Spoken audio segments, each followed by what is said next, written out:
Hello, everyone, and welcome to tonight's school committee meeting. Matt, could you lead us in the pledge of allegiance, please? Pledge allegiance to the flag of the United States of America, to the republic for which it stands, one nation under God, indivisible, with liberty and justice for all. We have a consent agenda, the minutes from October 25th, 2018, and the oath to bills and payroll. Make a motion to accept the minutes from October 25th, 2018, and the oath to bills and payroll. Second. Motion made and seconded. Is there any discussion on that? Hearing none. All those in favor? Aye. Opposed? No. All right, we have two sections at the meeting for input from interested citizens. I actually think we'll have three tonight because I think we'll have a separate opportunity for input on our budget priorities. That'll be close to the end of the meeting. If anybody who has any business before the school committee? Seeing none, we'll go right into recognition. Superintendent Clenchey? Yes. I'd just like to recognize the Mighty Oak Fund for their generous donation of $6,000 to enhance technology in our schools. They have asked that we split that money equally, so each school will receive $1,500 to help out with technology implementation. And Bobby Crench is really at the forefront of all of this, so special thanks to Bobby for continuing to think about us. Appreciate that. The Mighty Oak Fund donates to the schools. They also donate quite a bit of money to youth athletics in Littleton as well. And because it's over $5,000, it does require a motion to accept. Make a motion to accept a $6,000 donation from the Mighty Oak Fund to be used to enrich technology usage in our schools. Second. Motion made and seconded. Any further discussion? Hearing none. All those in favor? Aye. Opposed? No. The second, in the same vein, recognition we have is one thing we do in Littleton at commencement is we always invite the class that graduated 50 years prior to the current year's graduating class. So last year, it was the class of 1968. And I got an email from Thomas Tucker Todd, who was at commencement and enjoyed it quite a bit. That group subsequently had a reunion up in Portsmouth, New Hampshire, and as part of their celebration, they decided to donate $3,000 to the Littleton Trust Scholarship Fund, and they are going to continue to add to that gift year by year. So we appreciate that. It's the tradition of inviting that 50th anniversary class, I think, is a great one, and it's reaped some benefit now. Yeah. So we appreciate Tucker Todd and the rest of the class of 1968 for being so generous towards the Littleton Public School System. So that one's under our threshold, so we'll just take it and run it. All right. Student representative report? Yes, so the month of December, we have so much going on. At Shaker Lane, they're completing the Compassion Project to help the House of Hope in Lowell. Over the next 2 weeks, they will also be collecting new hats and mittens for the people who live there. And so far, there's been 140 hats and 197 mittens since November 14th. So they look forward to helping families stay warm this winter. And on Tuesday evening, they presented the standards-based report card, which is a new report card design, and it'll detail the analysis more closely, and it'll hopefully be more valuable to parents. At Russell Street on December 6th, there's a school-wide half-day, and then December 12th and 13th, there are parent conferences there, so another half-day. And on December 13th, in the daytime, there's a book fair as well as an evening book fair. At the Littleton Middle School, the National Junior Honor Society sponsored a very successful food drive at LMS, and all items were donated to Birds and Fishes. And they had a wonderful Turkey Olympics on the day before Thanksgiving. The 7th grade team planned the games and activities, beginning with a parade and then ending with a walk. And the fall musical, Honk, debuts tomorrow night. There are also performances on Saturday and Sunday at the high school. And Littleton High School, on December 6th, we have the Mr. LHS pageant, where the senior guys, they have a pageant show. It's really fun. And on December 11th, we have the winter concert for the band and chorus. All right. Thank you. It is a busy time of year. Yeah. That's good stuff. All right, moving into presentations. So a trip to Washington DC. This is not the Washington DC trip, it's a Washington DC trip. Good evening. Happy to come before you tonight on behalf of Mrs. Harvey and the Facing History class to request permission for or approval for a field trip to Washington, D.C. This is once again a trip to participate in the Lemkin Summit held in February. In this year, or this upcoming year, 2019, it'll be held February 22nd to the 25th. The conference begins on the 23rd and concludes on the 25th with lobbying on Capitol Hill. And as they've done in the past, they'll go a day in advance to visit the United States Holocaust Memorial Museum and, weather permitting, tour monuments on the National Mall. The conference is being held over the last weekend of February break this year, so they'll be missing only one day of school. The students will bring back to LHS and, as they have done in the past, to the school committee evidence of what they have learned over 3 days with experts and activists on topics of genocide and mass violence being perpetrated in East and Central Africa. Your permission and moral support are necessary for them to move forward with making plans to attend the conference this year, upcoming year. Mrs. Harvey will be taking 15 of her 17 students, as 2 of them have other obligations that weekend, otherwise they'd go. And all of them have parental permission to attend this important conference, and I'm happy to endorse this trip. It's been a valuable experience for students, and they've brought forth vivid testimony of that to the school committee over the past few years. All right, appreciate that. You're right, this is something that, this is at least the 3rd year that they've done this? Yeah, for the 3rd time. Yeah, and the enthusiasm that they come back with, not only participating in this particular activity, but you can see that it's lit a fire for them, that they're going to be, active citizens Yes. as they move. And these are mostly seniors that are going on this, right? Yep. As they move out in the new world. So yeah, this is a great trip, but because it is a out-of-state trip, it does require approval by the school committee.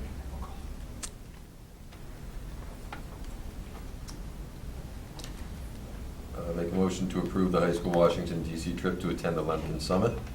Second? Motion made and seconded. Any further discussion? Thank you very much. Appreciate it. Aye. Aye. Aye. Opposed? None? Okay, now you can say thank you.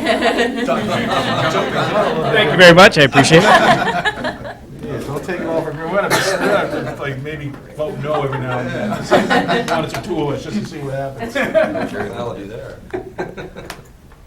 All right, now we have an update on the November 6th cross-district professional development. So, Dr. Ajamian is missing in action Oh, at this time. okay. Kelly, I can talk a little about you? the cross-district one, Okay, yeah. thank yeah, you. yeah.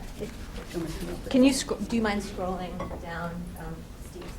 I could do that. Oh, that's perfect, that first one, thank you.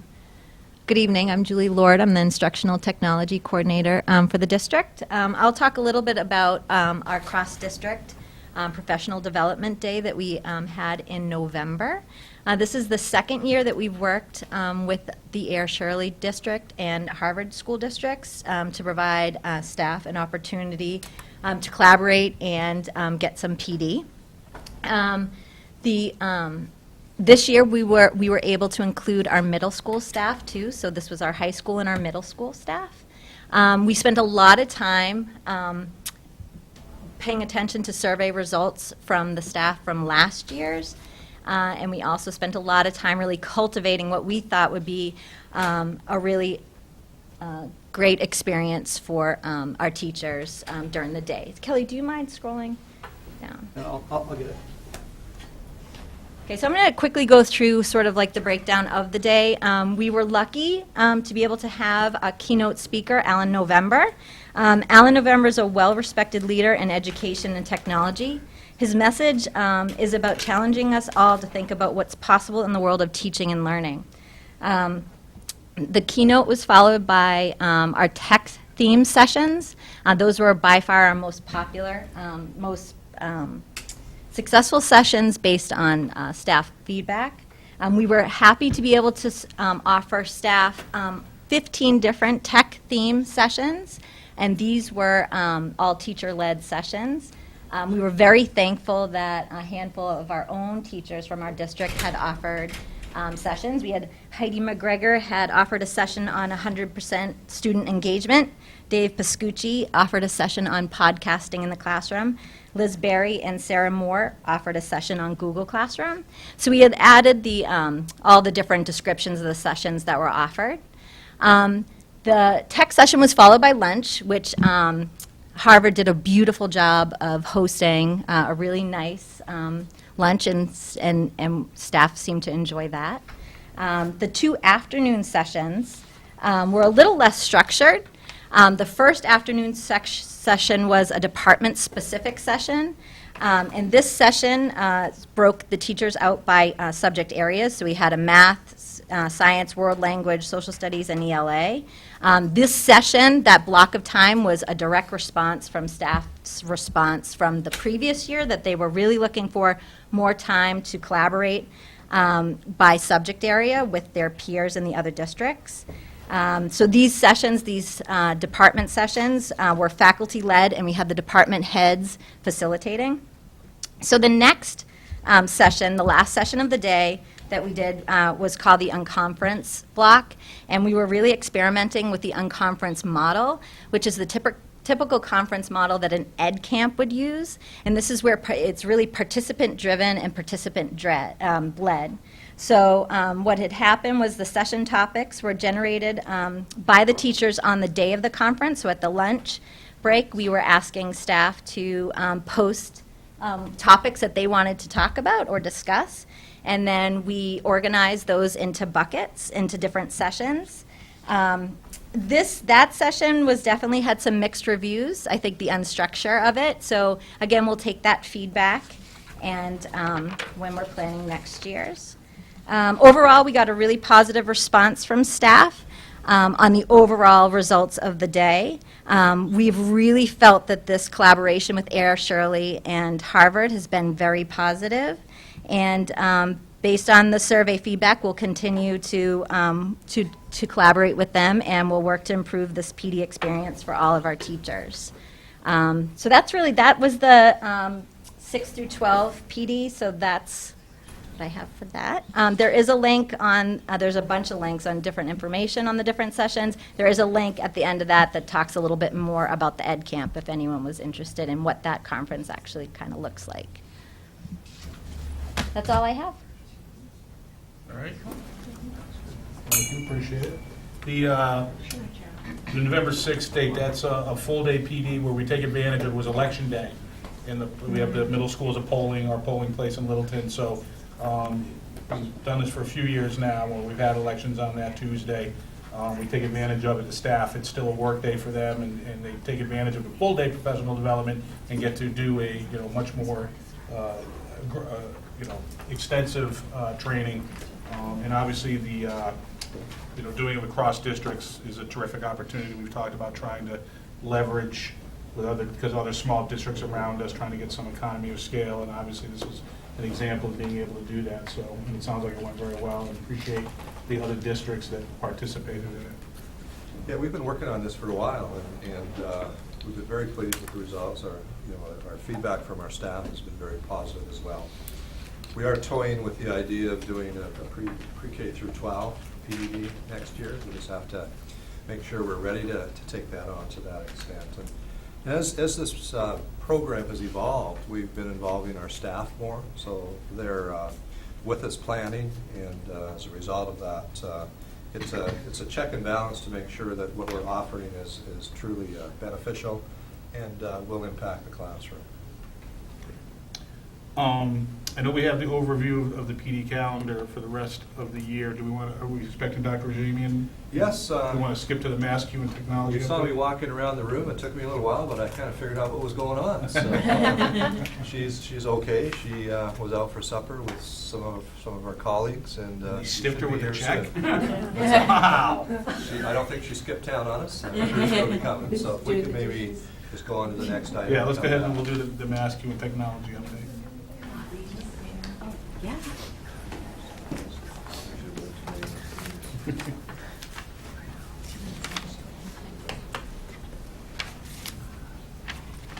Hi, everybody. Natalie Croto, Technology Systems Coordinator. Thanks for having us tonight. We wanted to talk a little bit, all three of us, about three different components here tonight. So the first one being MassQ and our experience of how that went. And for anyone who has never been before, MassQ is the Mass Computer Users Educators Conference, which happens at Gillette Stadium every year. It's a 2-day-long conference. It's a lot. There's a lot of motivational keynotes, including on day 2, we sang Living on a Prayer by Bon Jovi, which was awesome. It was highly motivating for day 2. And then we go into different sessions, and we learn about different factors that can help us in our classroom technology-wise. Heidi even presented, so what we're going to do is I'm going to pass over the mic over to Shayna. She's going to talk about her perspective, and then Heidi's perspective, and then I'm going to roll that right over to your new position with us. All right.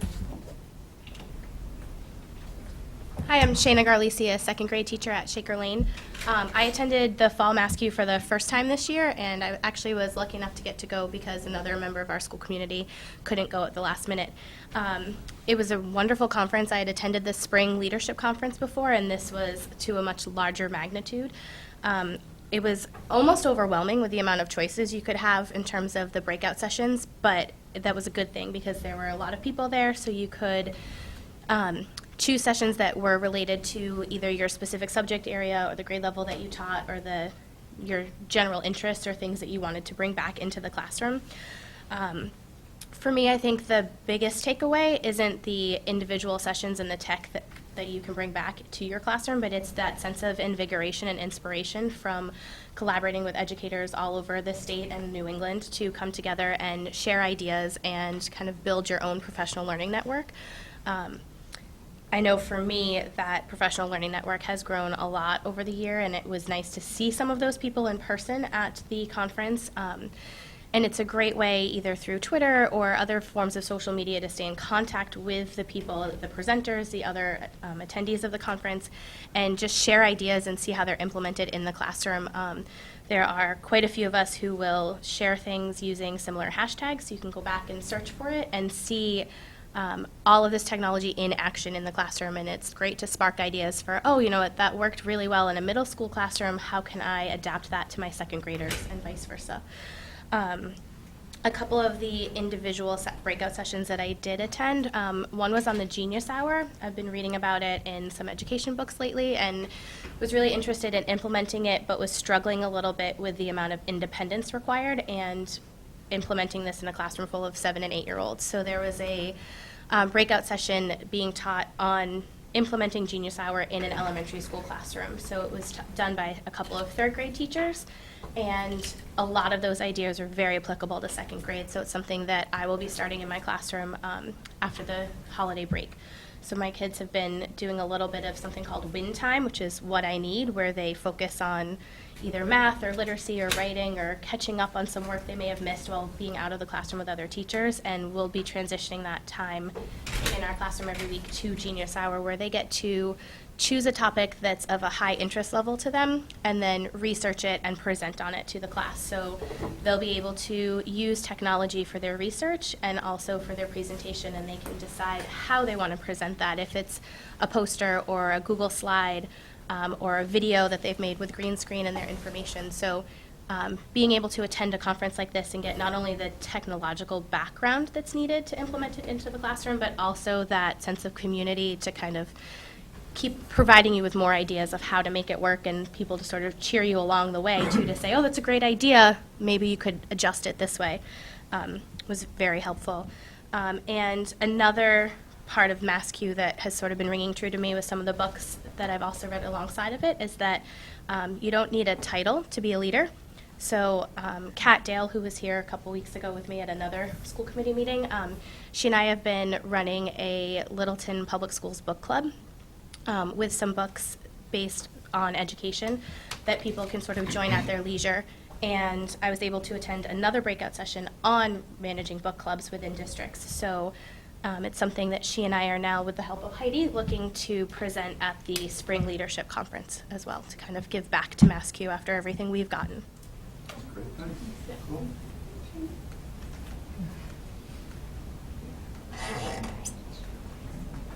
Hi, I'm Heidi McGregor from Shaker Lane and Russell Street School.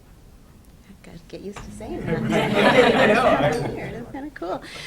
So, gosh, everything Shana said about MassQ is true. It's fantastic. And the last couple of years, I've started to get involved in the organization a little bit more. I serve on a committee, and I'm part of a special interest group for maker spaces.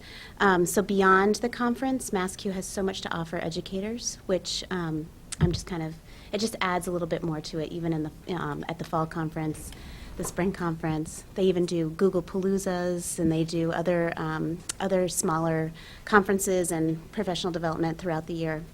They have an online learning component as well that's really fantastic. So every time I go to MassQ, I pick up a little something new to try. But I mean, Shana said everything that I was going to say, or that could be said. I mean, it was really fantastic. She did a really great job of explaining it.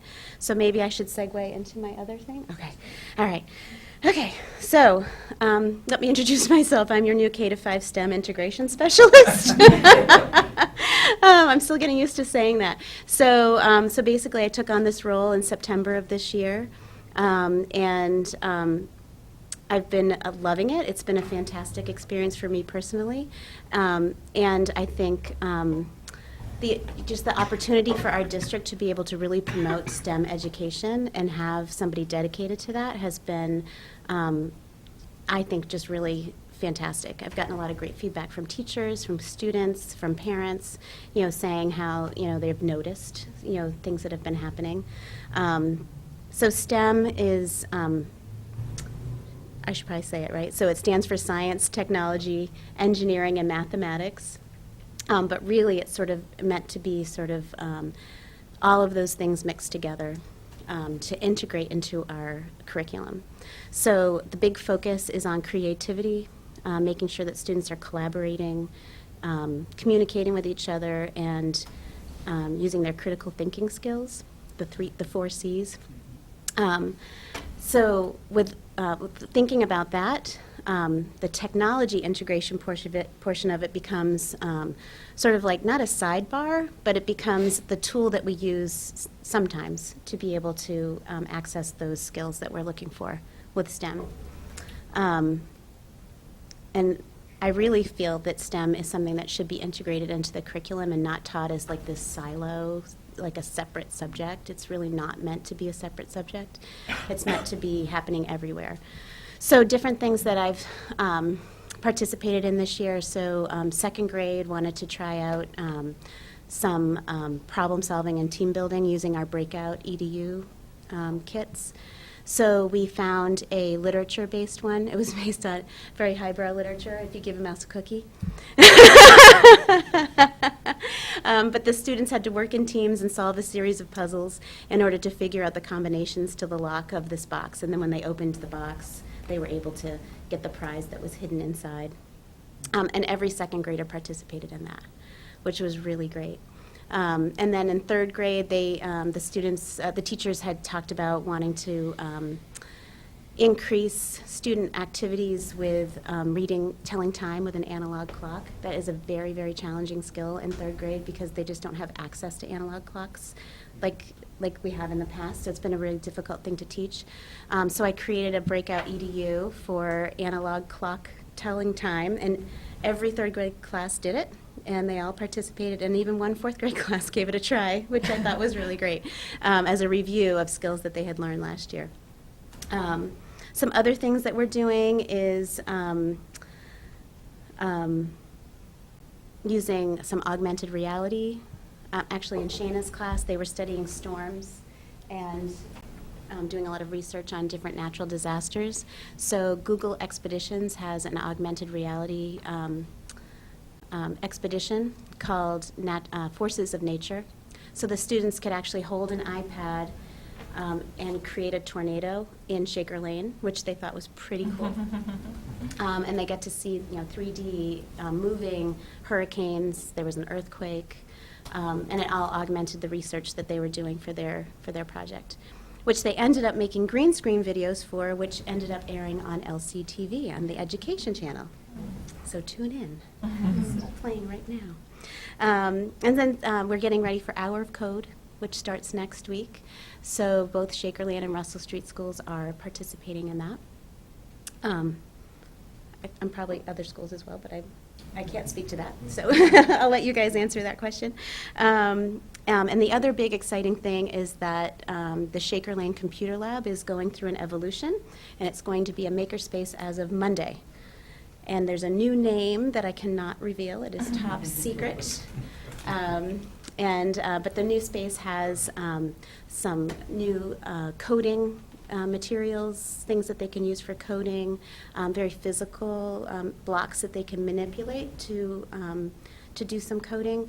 And there's a lot of Legos, some very exciting Lego things. And it might be a zip line, I'm not saying, but it could be. And there's green screen capabilities in there, and all sorts of other great, and robots. We opened up a whole new set of robots that kids are going to be able to program. So very exciting things. So, thank you. Thank you. You have questions or comments? You're good. Sure. Why is it STEM and not STEAM? Well, I actually feel that the A, the arts, is definitely an important component. I did not create the name of the position, but definitely there are STEAM-related projects going on. From Yeah. what you're talking about too, like there's a creative component. Exactly. Well, and I just partnered with the art teacher at Russell Street School to do a paper circuit project with all the fourth grade classes. So they're designing art. And then on the top layer, and then the bottom layer is a flat circuit made with copper tape and LED lights, and they're able to make their artwork glow.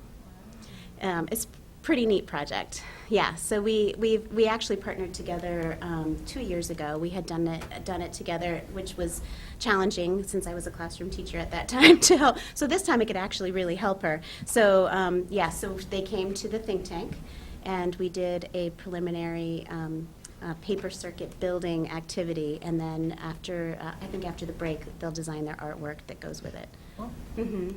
So it is happening. Yeah. Thank you for asking. All right. If Thank you Heidi.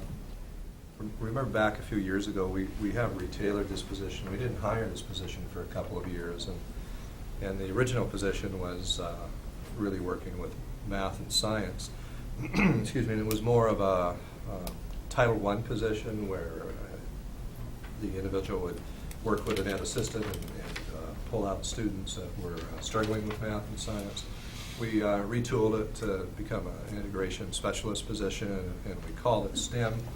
It perhaps may involve or evolve more correctly into STEAM. It already has, but we're sticking true to the original intent of math science. But knowing Mrs. McGregor, it's already there. And I'd just like to say, it's only been 3 months since we've had Mrs. McGregor in both schools in this capacity. And Heidi, you have surpassed my expectations for what could happen in a 3-month period. I sit back in amazement and see what you've done. You've made strong connections with all the staff at both schools, and they're excited to see you. The kids are excited to see you, and it's not easy to go into a classroom and offer your services when teachers are concerned about teaching their curriculum and making sure the standards are taught. But Heidi was able to overcome that and illustrate to them that we really are covering the standards. We're just covering the standards in multiple areas of discipline. So kudos to you, Heidi. I'm excited, and I'm looking forward to seeing what the rest of the year brings. Me too. Thank you very much. Thank you, Heidi.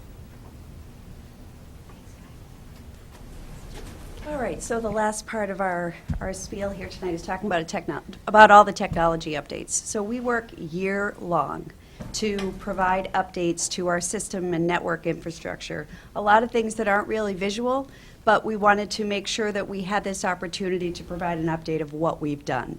So virtual reality kits is a great one that you've heard a lot of in grades 3 to 12. So you're no longer limited by your classroom. You can take field trips right from your classroom with these great features called virtual reality kits. So there's 360-degree scenes, there's 3D objects, you can point out interesting facts and artifacts along the way, and students in grades 3 through 12 have participated in a Google Beta program, and they created their own VR tour, and it's called Welcome to Littleton, and it was published to the Google Expeditions app in August 2018. So Julie Lord did a really fantastic job in spearheading this. It's a lot of work, but it's a really great feature if you have a chance to talk to your kids about it. It's really amazing. The next thing we did is we've been doing MCAS on Chromebooks for grades 4 through 8. It's been very successful thus far. This year we will be implementing this at the high school as well as grade 3. Makerspaces, as we just heard about through Heidi, Shaker Lane is unveiling their new space with a new name coming next week, so stay tuned. Russell Street has the infamous think tank, which is amazing. That was our forefront place that we started from. LMS has the C-Lab. LHS has the Hub, which is in the Library Media Center. So those are our great maker spaces if you have a chance to go in and look at the schools in those maker spaces. We're in the process of redesigning our website. If anyone's ever done website design, it's a big project. So it always has to be updated year by year, and we're looking at ways to make it more simplistic, easy to follow, easy to navigate, and we're looking to launch that in winter of 2019, so probably February, March timeframe. The phone system at Shaker Lane was recently updated in April. We had all new wiring, all new phones, so that was a big project that took about a week. We installed a new router and updated the firmware at Russell Street. And what routers do is they perform the traffic directing functions on the internet. The firmware software provides network protocol, security, and administrative controls. Every school has installed new firewalls just in the last year.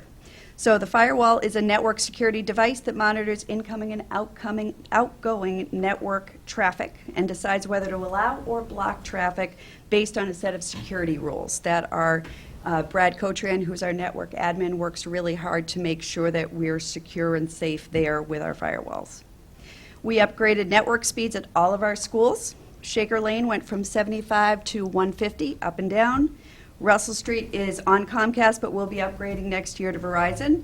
Littleton Middle School and the high school went from 300 up, 300 down to 500 up, 500 down. We installed backup UPSs at all schools, and a battery backup is an uninterrupted power supply. So it's basically a backup power source so that things don't get surged, if you will. We added ESET, which is an antivirus and anti-malware protection on all staff devices. And the networks have been separated so that we have staff on one network and students on another network to increase security levels. And then our vision, as we always have to have a nice long-term vision, and thank you for having that up there. I just went to Readers last week, and it's really not pretty. I'm so embarrassed that I have Readers. We're working to increase thank you, Steve. Christmas cards coming your way. We're working to increase end-user security, centralizing our network, improving efficiency, reliability, scalability, increasing redundancy, and having better cost savings overall. Was a lot. Sorry, there's a lot we do. Questions, concerns? I just like to say that we're getting more of these updates, and we see that it is a constant monitoring and improvement. And when you talk about cost savings, I firmly believe that by being proactive in doing this work on an ongoing basis, we allow ourselves to avoid getting caught out where all of a sudden it's the old system, the old way of doing things, where you just wrote it till it broke down, and you had to relate everything from soup to nuts. And when you were thinking about a computer lab, you could sort of get away with it. It still wasn't good practice, but you could manage it if that was the reality that you were dealing with from a budgetary point of view. And we're going to talk about some of the capital items, and technology is on there, as it is going to be year in and year out for as long as we go like this. And it's needed, and because, again, by doing it that way, you'll see a big number, but if we waited and we deferred, it would be a bigger number, and that would be a problem from a financial point of view. But then again, you have to remember the poor speed and performance of the technology and software and hardware, and we're so more reliant on a day-to-day basis in the classrooms. Again, when the computer lab slowed down, well, you just didn't use the computer lab as much, you just gutsed it out. We don't have that luxury anymore. So I appreciate the amount of work and the updates that we're getting helps us understand that that money's being well spent and the impact is positive and ongoing. And then the other thing I want to say is the amount of enthusiasm and the work that the staff does outside of the normal school day to make sure that we're taking full advantage or as much advantage as we can is outstanding. And I hope people appreciate, they're going above and beyond to make that work. And it sounds like you're having a lot of fun doing it, so that helps, but we appreciate that. I'd like to recognize the other members of the team as well. So Dan, Charlie, and Brad. So it's a 5-member team spread across 4 schools and central office. So they do a lot of work. So thank you. It is a big job, and there's so much that happens behind the scenes. Unless you're involved in it, everybody just comes to work every day and turns on their computer and uses software, and everything goes as planned. But it goes as planned because we put in a number of things within our infrastructure that allows us to have a stable environment for using software programs. But it's something that's monitored constantly. I don't know, I'm not sure whether you even know this, but there are people that are hacking into a number of organizations every day, and on the list, hospitals and organizations associated with hospital care are number 1 on the list. Educational organizations are number 2. And we're not exempt from that. When I meet with the tech team, and I had to meet with them a few weeks ago about an issue of somebody trying to get into our system, and it was really comforting for me to be able to go in and see the data and see how many times people tried to actually get into our firewall and do whatever. And we've been safe so far. Down the road, though, we're at a point with our technology use where we need to really think about our infrastructure. We have 4 different networks in each of our schools, which is cumbersome. And if we're not careful, it can make us more vulnerable because we only have 1 network person for our district. So what we want to do, and it's going to cost some money to do this, but we'll create some efficiencies down the road, is create 1 centralized network. But doing that is going to take some work. Obviously, we have to run fiber from all the schools to a central location, and that's the first step.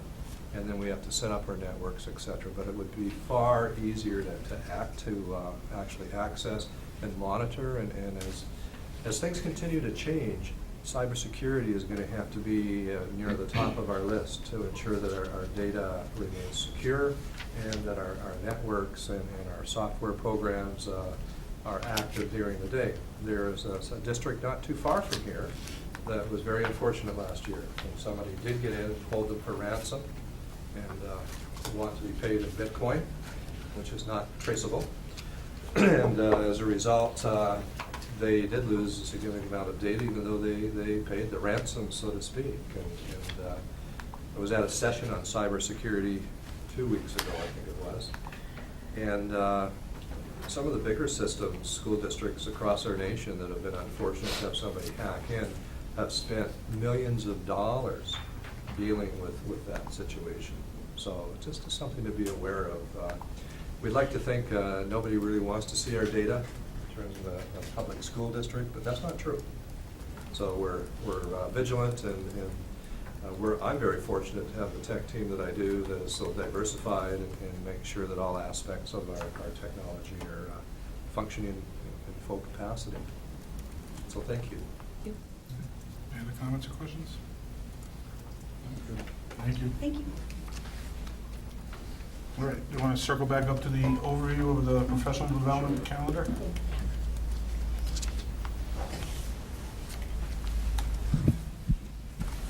Good evening.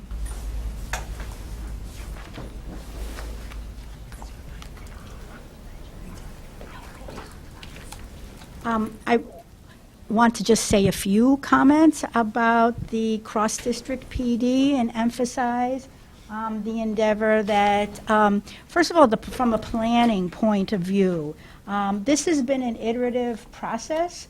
This is our second year of being involved with Harvard Public Schools and Ayer Shirley Regional School District.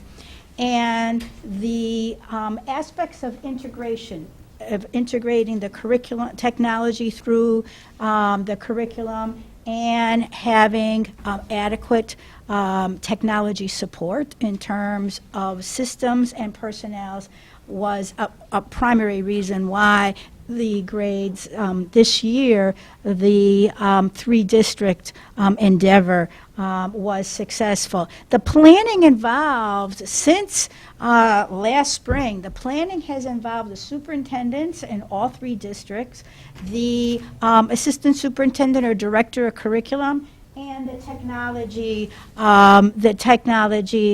leaders in the district. And so I was, Dr. Clenchey, Julie Lord, and Natalie Croteau and I met with the officials at other districts on numerous times. And the pamphlet that you see came out of those planning sessions. And the one thing that I would like to emphasize is that we did listen to staff input. All three districts last year were involved into one-to-one initiative. You heard about that from Dr. Harrington and the technology group last year about implementing it, and you heard an update this year. And we extended this year to grades 6 through 12. But what we heard overall from numerous curriculum coordinators who were involved in the planning and staff feedback on the survey is that they didn't want to just gather with their teachers that teach the same subjects or similar grades from other districts, but they wanted to have a chance to interact with them authentically, organically, discuss a number of topics and pursue them by their own headlights. And we allowed the unconference aspect of the cross-district PD allowed for that. So those are the things I wanted to emphasize before going to the professional development calendar. The dates themselves on the professional development calendar, I have mentioned this before, they are around the same time, but each year, but we, again, have changed it. We've changed some of the dates and some of the focus, whether it's school-based or teacher-led, or actual district-based PD. In order to, one of the major issues in past years was the October dates would conflict with MassQ. So we moved our October PD to make sure that our staff had the opportunity to participate in the MassQ. We also changed the focus of the end of the year, early release to school-based, because at that time of year there are central planning initiatives, scheduling initiatives, student field trips that are involved in it. It was a much more efficient use of time. So while it may look like, somewhat of a pro forma list of dates and the time frame and the description of the activities, I want you to know that the administrators come together, look at it, they get feedback from the staff, and it is not just something that Jerry Lynn puts down on a piece of paper the same way every year. The focus for this year for the district-based PD, you've have heard the superintendent talk about, has been Marzano trainings, the new Art and Science of Teaching by Robert Marzano. One text was purchased for each staff member. We've had 2 full days of training for our leadership teams in August and September. And the principals have encouraged staff members to make their own individual meaning of aspects of the text.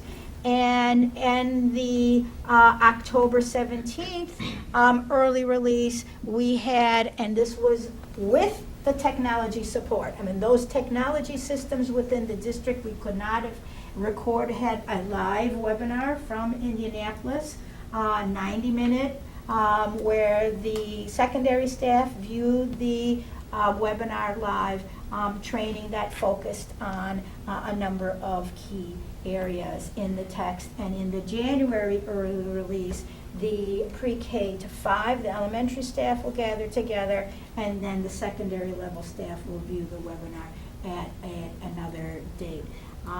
You heard in the beginning of this year, October, you saw staff from different schools present on their site-based PD and what they developed, and it was an impressive presentation by the teachers themselves. And this, again, is an iterative process. The proposals themselves have changed over the years, and then the last 2 years, the one change that I would emphasize to you is that thanks to the support that we have from the community in terms of budget for professional development at the school-based and district-based, we do ask teachers if they have a site-based PD proposal that involves materials or that involves consultants coming, that they set that forth in their proposal, and then I will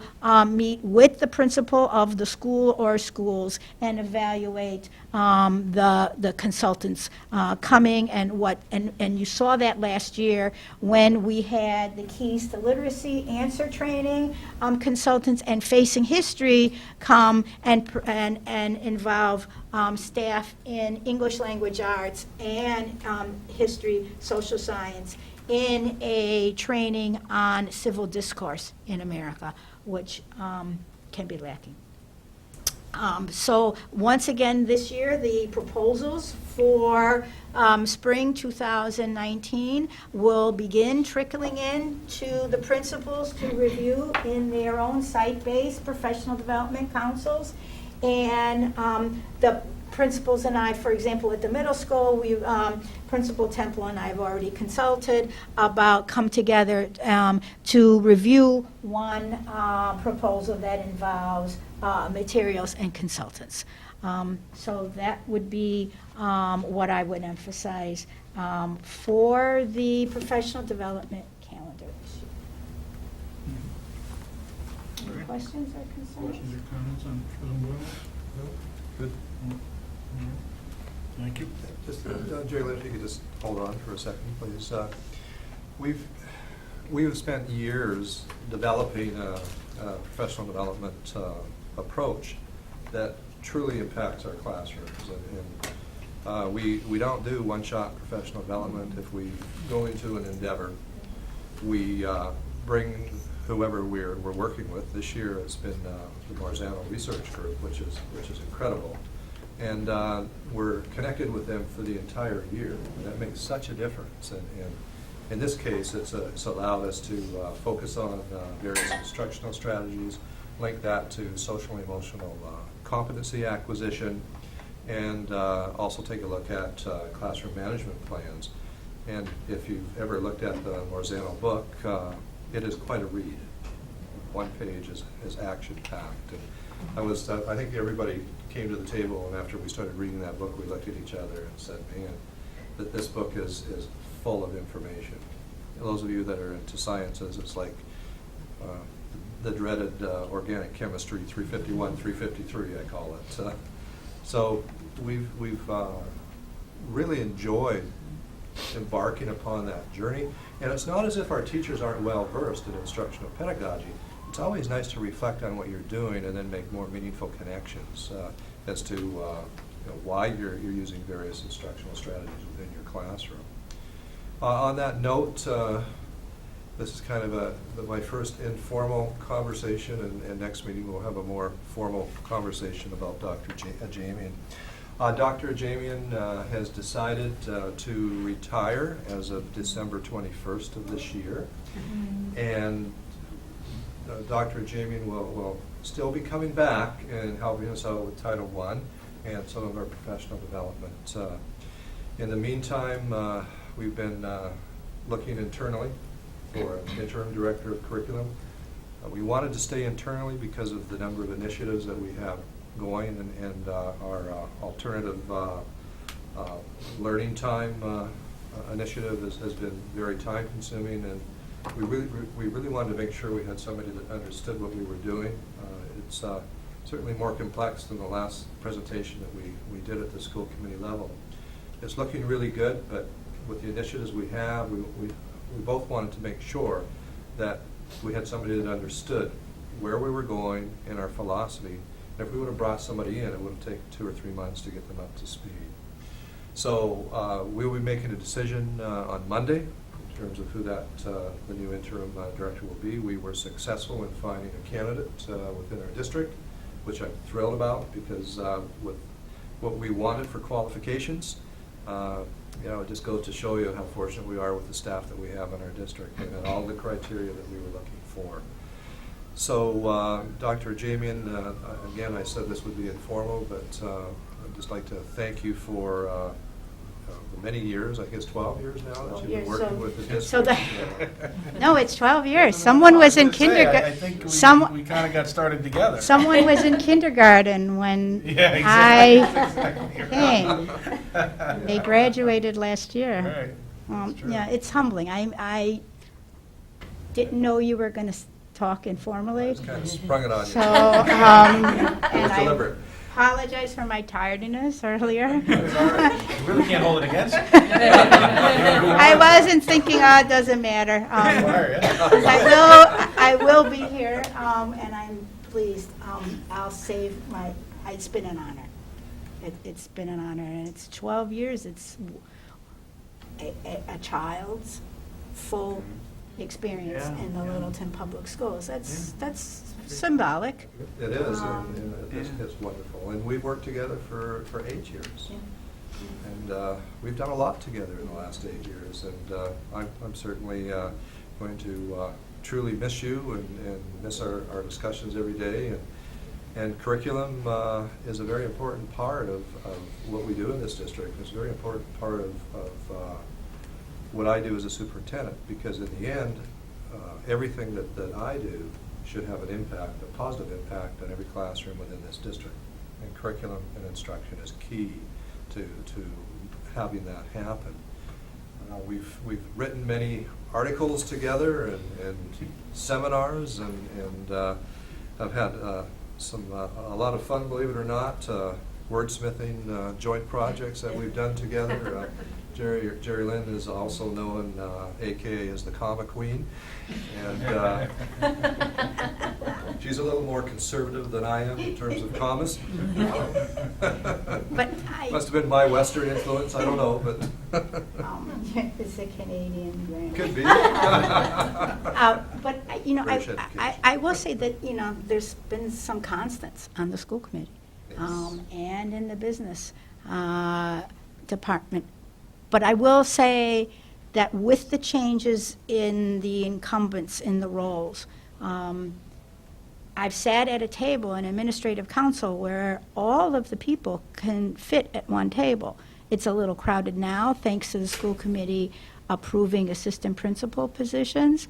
But I came from a position in a large district and working at the DOE when the initials were the DOE rather than DESC. And I was a liaison to Boston, Springfield, and New Bedford, and working with large urbans. And I really came to feel that the opportunities in a small district where your colleagues can sit around the table and interact outweigh the opportunities in a larger district. And there was also a moral component to the leadership in this district. I worked with 3 superintendents. One was an interim superintendent, but all of them involved the leaders of the schools in a common goal. There's some exceptions, and there were hiccups when people maybe would not be as attentive to each other as they should be.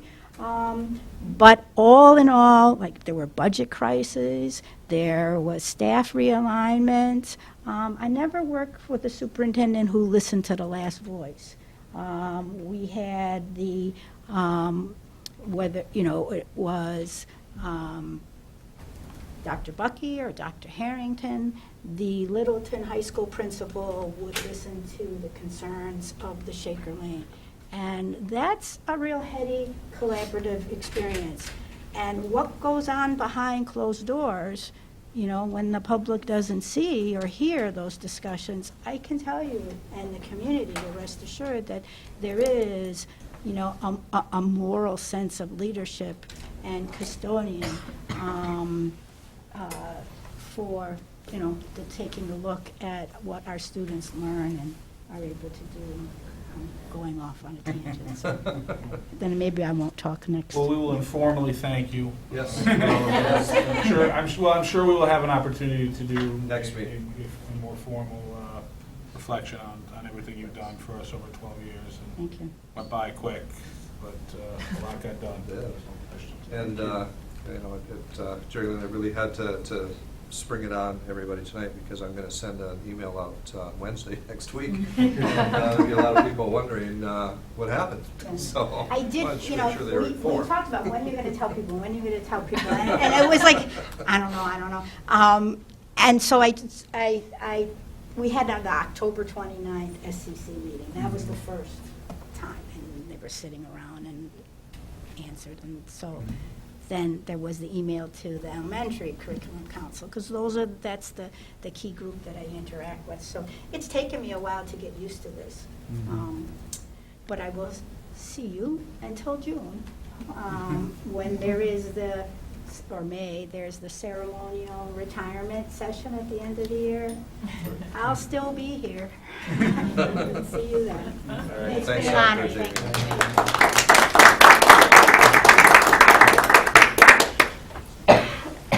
All right.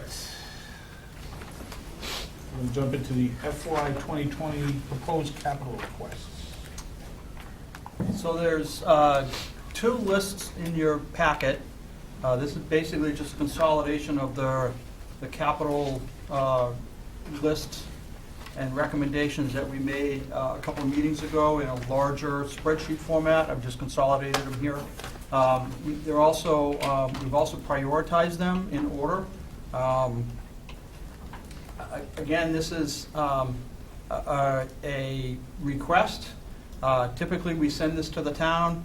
The town goes through its budgeting cycle and process and determines how much is available for capital funds, both on the school side as well as the town side, and through PMBC as well. The second page is also the list of projects that we've submitted to the PMBC committee for their review as well.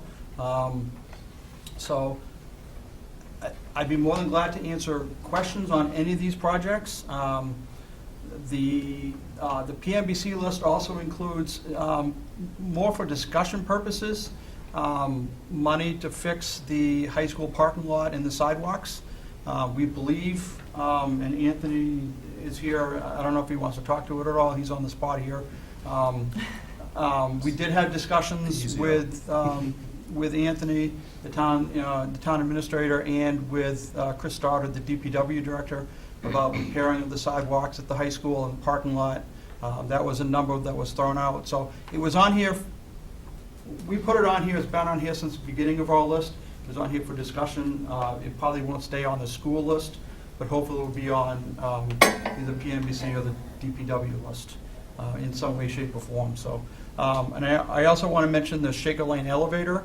That elevator is the end of the light at the end of the tunnel is in sight with that. We are working with a couple of different elevator companies to determine what the options are, but it's obsolete at this point in time. We can't get parts for it, so we're working on what the options are, whether we can replace that or modernize it in its current footprint within the school, and if not, what are its Plan B or Plan C as far as adding a real elevator, or what other options are there within the school. So that $200,000 is really a placeholder. like I said, we're working on getting a more formal quote on what that's going to cost. It could be $500,000, it could be $200,000, I really have no idea, so it's really a placeholder. So I just wanted to mention that, and I don't want people to fixate just on that one number. So that's the PMBC list. I'll go back to the school list. Again, these are in priority order. The technology is on there, the school resources. Some of these are the standards that we've been doing for the last couple of years. There's also a couple of security initiatives on here. Some AED devices, or a new AED device that we would put at the middle school to cover that playing field at the middle school. And then just some carpets and things like that. So I'd be more than glad to answer any questions on any of these projects. Typically what we do is we send it over to the town. We wait for the town to come back with what they have for funds available, and then if we need to reprioritize based on the money, we can do that as well. So. Definitely, so when we say we're working on quotes for the elevator replacement, like, are we expecting to get more definitive analysis about options, within weeks, or? Yes, within weeks. I talked to somebody late today. The person at the elevator company, Otis Elevator, that we've been dealing with, has been on a 2-week extended vacation, I guess, and has been unavailable, but they're going to come back out, do a site visit again next week, Okay. and hopefully give us a more concrete number. Okay. All right. And then, relative to the parking lot repaving project, we're talking about more than just the sidewalk, talking about a whole soup to nuts Correct. repaving of all of the blacktop. Correct. Which is more than you think when you think about the lower parking lot, the circular driveway, the lower parking lot that the staff uses, the driveway all the way up in front of the school, and then the big parking lot on the back by the athletic fields. That's correct, and it includes all of those sidewalks as well. Right. It includes replacing the curbs on the sidewalk, which are right now are just granite berms, not granite, concrete. Replacing those with granite for longer life and longer durability. They get pretty beat up with the snow plows going past them and scraping on them, so in some areas there's no curb at all. And So- we haven't done any extensive work on that parking lot since we opened. Not the parking lot. We did, with the help of DPW, do some major repair work on the front entrance of the high school sidewalk. A number of years ago, we took out the pavers that were there and inlaid it with concrete. So that's improved that area, but the side that's really bad is the north side of the school along the edge where the cafeteria is and the gym entrance. Those sidewalks are in desperate need of repair. So we're working with DPW in the town to try to prioritize that. And then, Anthony, and you can defer the answer to this question, I don't have a problem with that, but I just want to ask, 1.6 million is obviously not an amount that we would typically envision covering within the within the levy and the appropriated budget of capital, right? We could conceivably do it inside the levy, but not outside so, you have any thoughts about? Yeah, about so that? when we were talking, the middle school sidewalks came out great. We recognize the high school sidewalks were in pretty bad shape too, and I think that, first of all, we put those projects now into DPW under Chris Stoddard's, because he's more capable of doing Right, that. and we appreciate that. Obviously, this is a school-specific in terms of where the property is, but we appreciate the fact that, Chris has done a great job, and obviously, I think we're all gonna be better off in terms of getting the value out of whatever dollars we're gonna spend by doing it that way, so that's great. Right, so our initial thoughts were, if we could attack the sidewalks maybe next year at a price of about between $600,000 and $700,000, it might make sense to hold off on the paving portion until the sewer project happens up at that back hill, because we certainly don't want new roads and then them getting wrecked. So it would actually be a nice finish within a couple of years to do that. Maybe we can tie it in somehow to the sewer project, but I think the priority right now should be the sidewalks, because those are. And then I would split the number up and get that number more towards Right. something we could support. More manageable, yeah, in and a if we typical have capital to piecemeal, do it in 2 phases, so Okay. we can do that, but, yeah, right, we couldn't handle that all. Okay. All right. Just wanted to make sure, again, this is preliminary, and there'll be a lot will happen before final decisions are made, both in terms of green lighting it, but also financing it, so that's fine, thank you. Any other questions or comments on that or anything else on these two lists? So it's just at the bottom of the priority list there because of unknowns, is that it? Yeah, it's just there because Just in either, yeah. it's, because I think it's going to end up somewhere, probably DPW or PMBC, so, yeah. It's an important issue, it's high on my list. I appreciate that.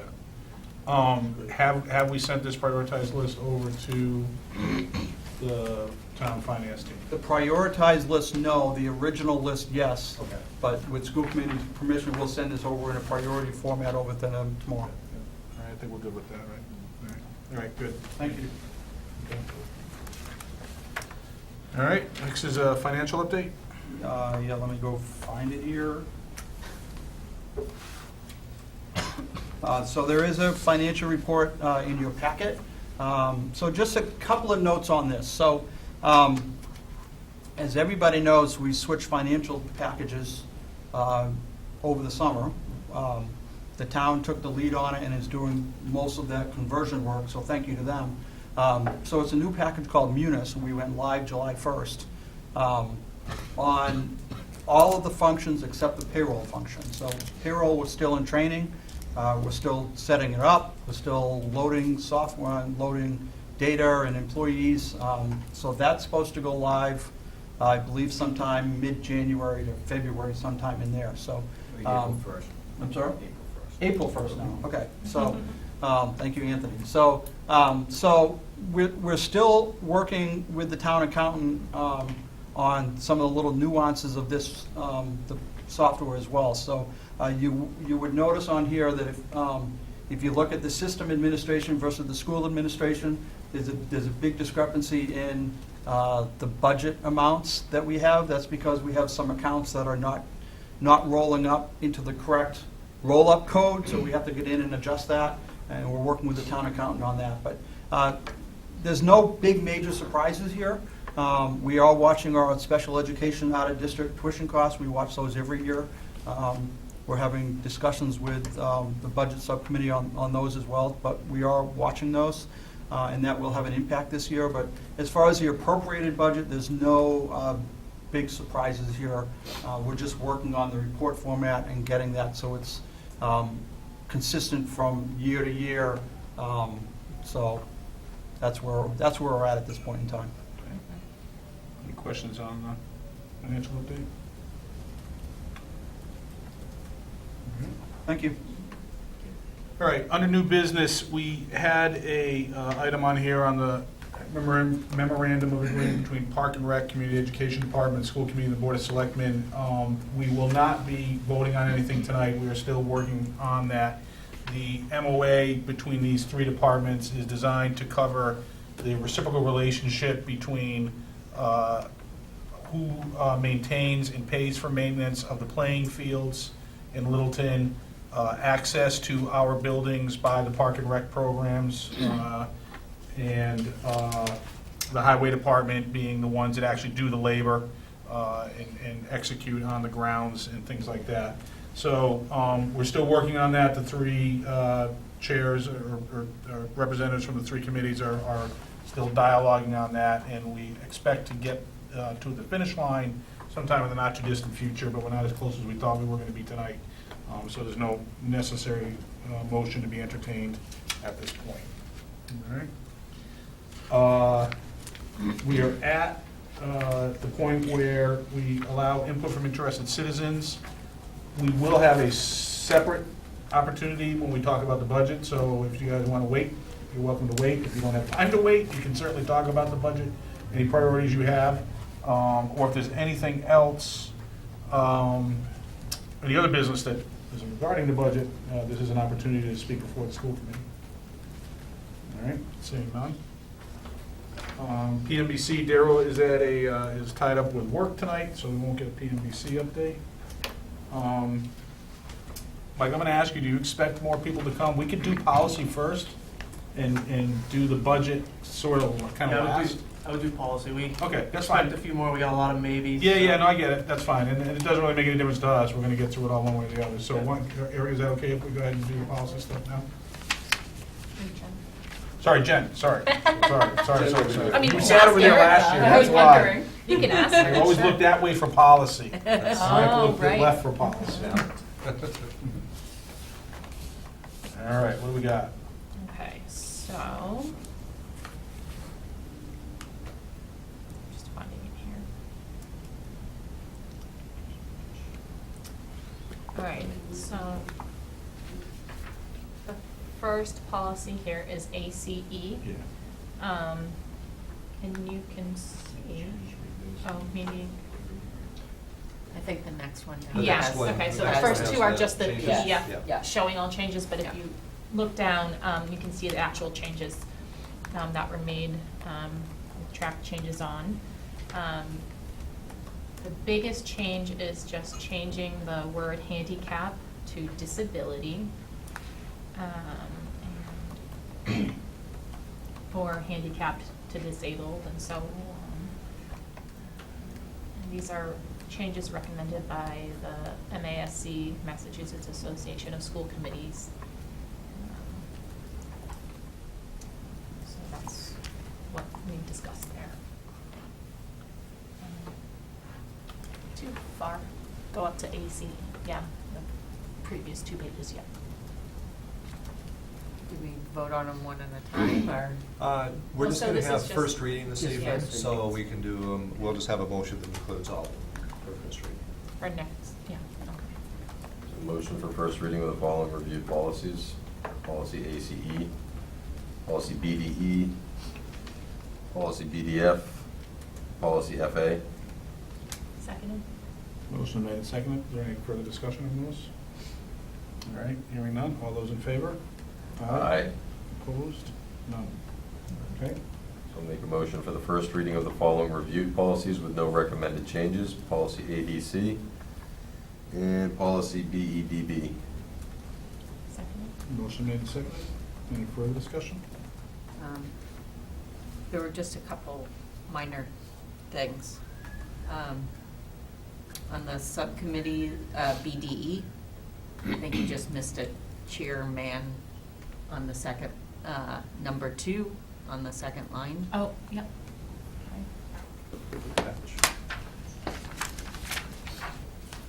And then on ADC, I think there's just a typo in the first sentence. It should be Surgeon General.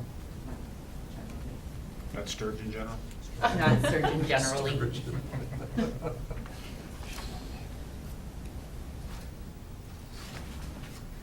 All right, so entertain the motion as amended. All right, is there any other input? All right, hearing none. All those in favor? Aye. Aye. Okay, opposed? None. All right. We'll get the second readings at the next meeting. All right, we're good on policy? All right, now we're going to budget. Okay, so what the goal here is to present our initial budget analysis. This type of information, it'll be supported with more data relative to, we'll have the budget summit with the Finance Committee and the Board of Selectmen in January, right after the holidays. And they'll be looking for what our initial budget request is, and that's what this is designed to be. When we present to them in January, there'll be more data in here, kind of giving context relative to enrollment, classroom size, teacher ratios, all those kind of good things. But really now, this is just an opportunity for us as a school committee to get a look at the first look at the numbers as we've seen them coming across during our meetings at the budget subcommittee.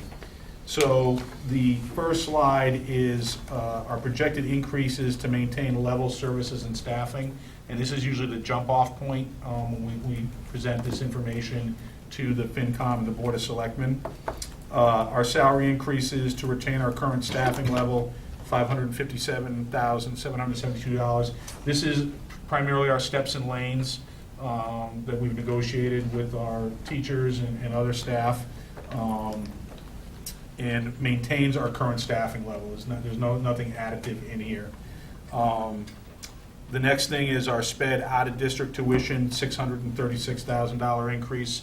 We'll have more to say about that on an ensuing slide. Obviously, it's a big number and bigger than we wanted it to be, but that is the reality. Our case transportation contract, we expect to see a $50,000 increase in that. Tuition-free full-day kindergarten phase-in, $150,000. That's the money that we've already committed in the budget to lowering as we phase in, and with the goal of getting to tuition-free full-day kindergarten. We've supported the first 2 years of that phase-in through school choice. Because of constraints in the budget in the previous 2 years, we just weren't able to get it into the appropriated budget. However, it needs to get there. In some way, sometime, somehow, it's got to get there. So right now, our goal is to get that into the appropriated budget and look at it as an increase to the appropriated budget, because it's currently being, as I said, supported out of school choice. And then operational expenses, we expect a $10,000 increase. This is our HVAC contract is up for renewal, and we expect that when we do renew it, it'll require a $10,000 increase. So those total increases are a little over $1.4 million. If we go to the second slide, the next effort is if we did have the opportunity to consider additional services and staffing, these are the priorities that have been identified by the admin team. The next injection of funding required to continue our phase-in of tuition-free full-day kindergarten would be $75,000. It's a 5-year plan at $75,000 a year, driving towards tuition-free full-day kindergarten. So that is something we would want to add to the budget. Assistant principal at Russell Street School for $85,000. We've been able to get assistant principals. We've had one at the high school for quite a while now, but in recent budget cycles, we've been able to add assistant principals at the middle school and then at Shaker Lane. So this is the only building left that does not have an assistant principal. A mental health counselor for $65,000, and then a part-time HR administrator for central office at $35,000. So those items would be covered in the school budget, and additional service and staffing for a total of $260,000. Then the other priority that we've identified, we've talked about this with Chief Bernard, is an additional school resource officer of $75,000. The reason I've pulled it out there is that this would not be in our budget. This would be on the town side because it would be in the police department budget. But it obviously is the service being provided is to the school department. So when we think about our priorities, if we decide that the school resource officer is more important than other things on this list, this is the amount that would not be available to support other initiatives, whether it's on the school side and or on the town side, because they're going to have other things that they're looking to do in other departments in terms of additional services and staffing. And that's the only reason that I pulled it out there is we want to talk about it. It is on our list of priorities, but it wouldn't necessarily go directly into our budget. It'll just be on the town side. I wanted to talk a little bit more about the big increase in the out-of-district tuition for SPED. We started FY19. We had projected that the tuition cost would be a little over $2.7 million. Subsequent to the start of the school year in FY19, we've had some students move into the district that have required significant amount of services. So we've seen an intra-year increase already of over $345,000 that we are supporting through budget efficiencies, but primarily through more use of school choice funds, which we'll also take a look at on another slide.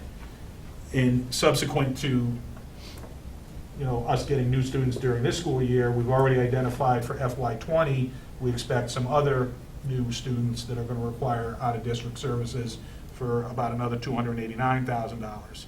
So in FY20, adding up what we currently spend on out-of-district and additional ones during the school year, what we expect for the beginning of next year, we're going to be up to about $3.38 million in out-of-district tuitions for SPED. Our current appropriated budget is a little over $1.9 million. We expect a circuit breaker reimbursement of a little over $800,000. That's $2.7 million. So there is an increase, and that's not currently supported by funding, of $636,000. The thing to keep in mind about circuit breaker is that $800,000 is being reimbursed for bills we've already paid, services we've already received for our students, so it's in arrears. The fact that we're going to see a significant bump in the amount of money that we're spending on out-of-district tuition, that circuit breaker number will go up, but not till after the FY20 budget cycle. We'll receive it in FY21 based on the amount of money that we spend in FY20 because that's the way they do it. So, you know, the point being that our costs are going up, but our ability to fund them doesn't go up at the same time. Where we don't get relief from the state funding mechanism of circuit breaker until we spend it and then we get it back in arrears. I just wanted to review the tuition-free full-day kindergarten phase-in. As we talked about, we've started that phase-in over the last 2 fiscal years, in 18 and 19, for $75,000 each year for a total of $150,000. That's been supported by school choice. And you can see that tuition used to be a little over $4,000. As we phase in, the tuition paid by the parents of students who do participate in full-day kindergarten has gone down. This year was actually $2,500. We project that if we are able to fund that third injection of the phase-in, it would go down to $1,750, and it would be 3 years through a 5-year phase-in plan, and the goal would be to drive towards zero. But again, that assumes that we do find a way to fund the next $75,000 increment, whether it's through the appropriation and/or school choice. The goal this year, I think, as we look at it as a budget subcommittee, is to work definitively towards getting the $150,000 we're already supporting through school choice into the appropriated budget. If that means that we have to carry $75,000 of the next phase in through school choice, you know, we could probably manage that, assuming that the $150,000 that we're already doing in school choice moves over to the appropriated budget. If that doesn't happen, it's going to be more difficult, and it'll be a more difficult conversation and decision to make, but that's kind of what we're looking at right now. And then, we've been talking about school choice, and we need to make sure that we understand where we are. We started the current fiscal year with a little over $1.3 million in that account. We had, during the FY19 budget exercise, we always annually put $250,000 towards our staffing. We talked about the $150,000 that we've committed to supporting the tuition-free full-day kindergarten. We were not able to fund the assistant principal at Shaker Lane through the appropriated budget, so we're carrying that this year for $85,000. That amount is in the, if you go back to the first, you don't have to go back to the first slide, but when we do go back to it, that $500,000 increase, that includes that $85,000, so that'll come out of school choice. And then, again, the SPED out-of-district tuition that we did not anticipate spending when we were allocating money out of school choice during the FY19 budget cycle. This year, we are going to spend another we're projecting to spend about $300,000 because of those additional students that we're supporting. We expect to take in $450,000 in receipts for the kids that we do have in the district under school choice. So we estimate that we'll start FY 2020 with $1 million. It's a good number, but it's not 1.3 million. We're clearly in a deficit situation.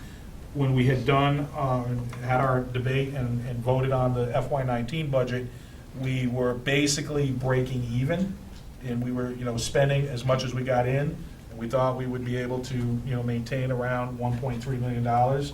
But now that we're spending unexpectedly that amount for out-of-district tuition, we're going to go into a deficit. We're going to spend more out of choice than we're taking in, and we will go down to about $1 million, which is fine in terms of historically that amount has hovered between, in the recent past, I would say 850 to a little over $1 million.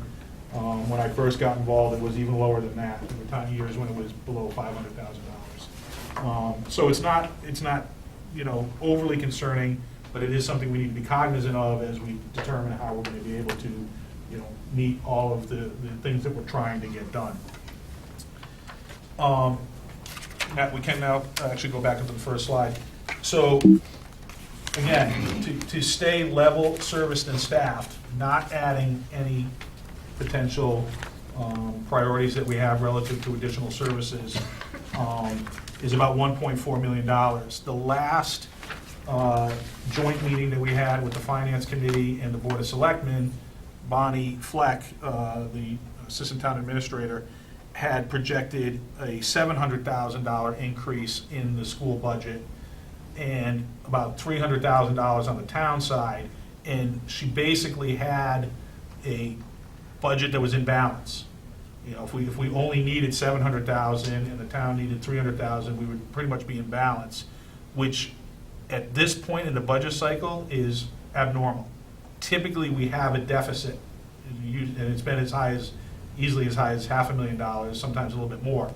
And then typically the process is she's very conservative in her assumptions on growth and tax revenue, and as we work through the process, she gets more definitive information and she's able to refine her model, and that whittles away at the deficit. We, as various departments, including the school department, reevaluate their priorities, and we realize what we think we might be able to do or not do. We might shrink our request, and we get into balance, and we go to town meeting in balance. This year, again, right now, prior to this exercise, we were pretty much in balance. Now, we knew that the amount that she put in there was preliminary and wasn't based on any information she had gotten from us. She basically just assumes that, she knows roughly what the salary increases are gonna be, so she kind of puts that in as a placeholder. But then we do our analysis, and the thing that is, we realized as we went through the budget subcommittee meetings is that deficit, we've now created a deficit of about $700,000 in her model. And the bulk of that is being driven by, unexpectedly, that sped out-of-district increase. That's a lot more money than we would have hoped or anticipated. We've talked at length about, is the school district growing in terms of the number of students? It is, but it's manageable in terms of classroom size and space and staffing. But we also need to realize, and we're seeing the result of it, that because the number of students are increasing, the number of students that require sped services, including out-of-district services, is increasing. And unfortunately, sometimes those students, even though it's only a couple of more kids, it's an impactful number from a financial perspective, and that's what we're seeing.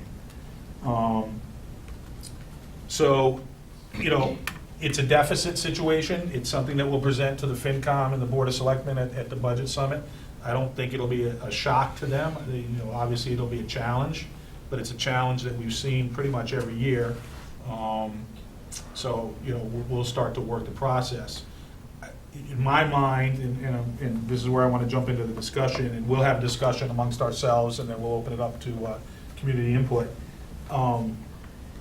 Looking at these numbers, and realizing that we do have probably other things we want to do, it's going to be a lot's going to have to happen before we're going to be able to really think about the validity of adding services and staff on the school side and or on the town side, because we have this deficit situation that's going to need to get resolved.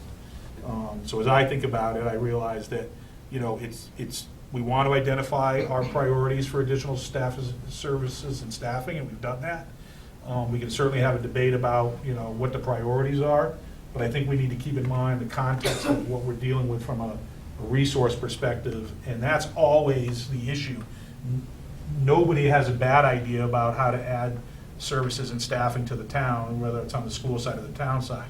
We're always better off with more public safety officers, whether it's police or fire. We're always better off with more staff at the highway department. We get more work done.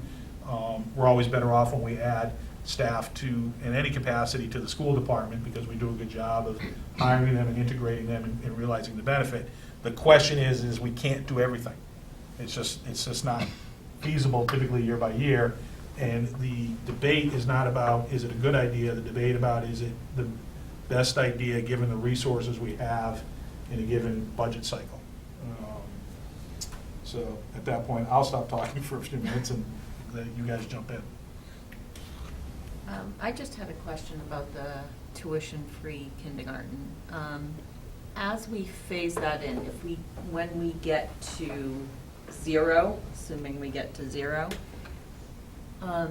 is there state money at that point that we would get?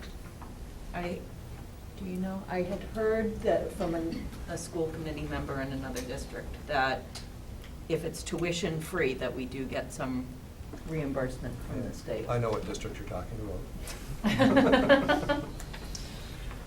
There will be not significant money.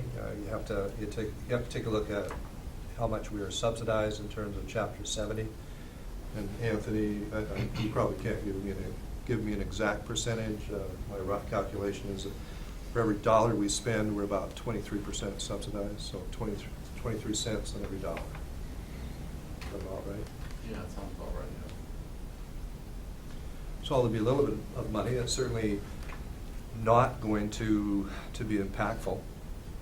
It's not going to be a But would that- windfall. No, but would that be 23 cents on every dollar for now, all the students, because no one's paying tuition, or would, you know what I mean? It Or wouldn't just on just the be percent? the kids paying We're already- tuition. We're already being recognized for half-day kindergarten. Okay, all right, So it would be, so it would just be the. It would be a very minimal impact in our increase to Chapter 70 money because of that full enrollment. It would be very minimal. Is that like maybe a couple $1,000 type thing? Yeah, maybe 5 to 10,000. That's, Okay. it's not much. And we went through this exercise. It's been 4 or 5 years since I've been through that exercise, but even 4 or 5 years ago, it was not a significant impact. I was thinking about, when you're talking about the reimbursement for the out-of-district placement through circuit breakers. So does that mean that in fiscal year '21, the gap there wouldn't be as big, assuming out-of-district placements were the same? How does that? Talk about the timing mechanism. Yeah. Yeah, so that the expenses that we incur in 2020 for out-of-district costs that would be eligible for circuit breaker, we would apply for that and receive those funds in 2021, which typically we then hold until the next year for 2022. So that's how the timing works. Did I answer that question? Yeah, that gives me a better idea of just, Okay. not just planning for this one year, but. yeah. Right, so, and understand again how circuit breaker works. So circuit breaker works where it's very complicated, kind of complicated for you. It's 4 times the foundation, average foundation budget per student, and then any expense over that, we only get reimbursed at whatever that percentage rate is, 65%, 63%, 70%. It's supposed to be 75% reimbursement, but the state doesn't always meet that 75% reimbursement mandate because of funding, so it's been as low as 60%, 63%, and lately it's been as high as about 73%. So, So I guess an example, keeping the numbers pretty easy to figure out, if 4 times the average student cost was $50,000, then any tuition beyond that rate for an out-of-district placement would be subsidized at anywhere between 65 and 73%. But we're responsible for the first, in your example, First $50,000. Correct. That's not the real number, that's just a. That's a fictitious number. Right. So we would get, if it was a $150,000 out-of-district placement, we would get reimbursed at roughly 70% of $100,000.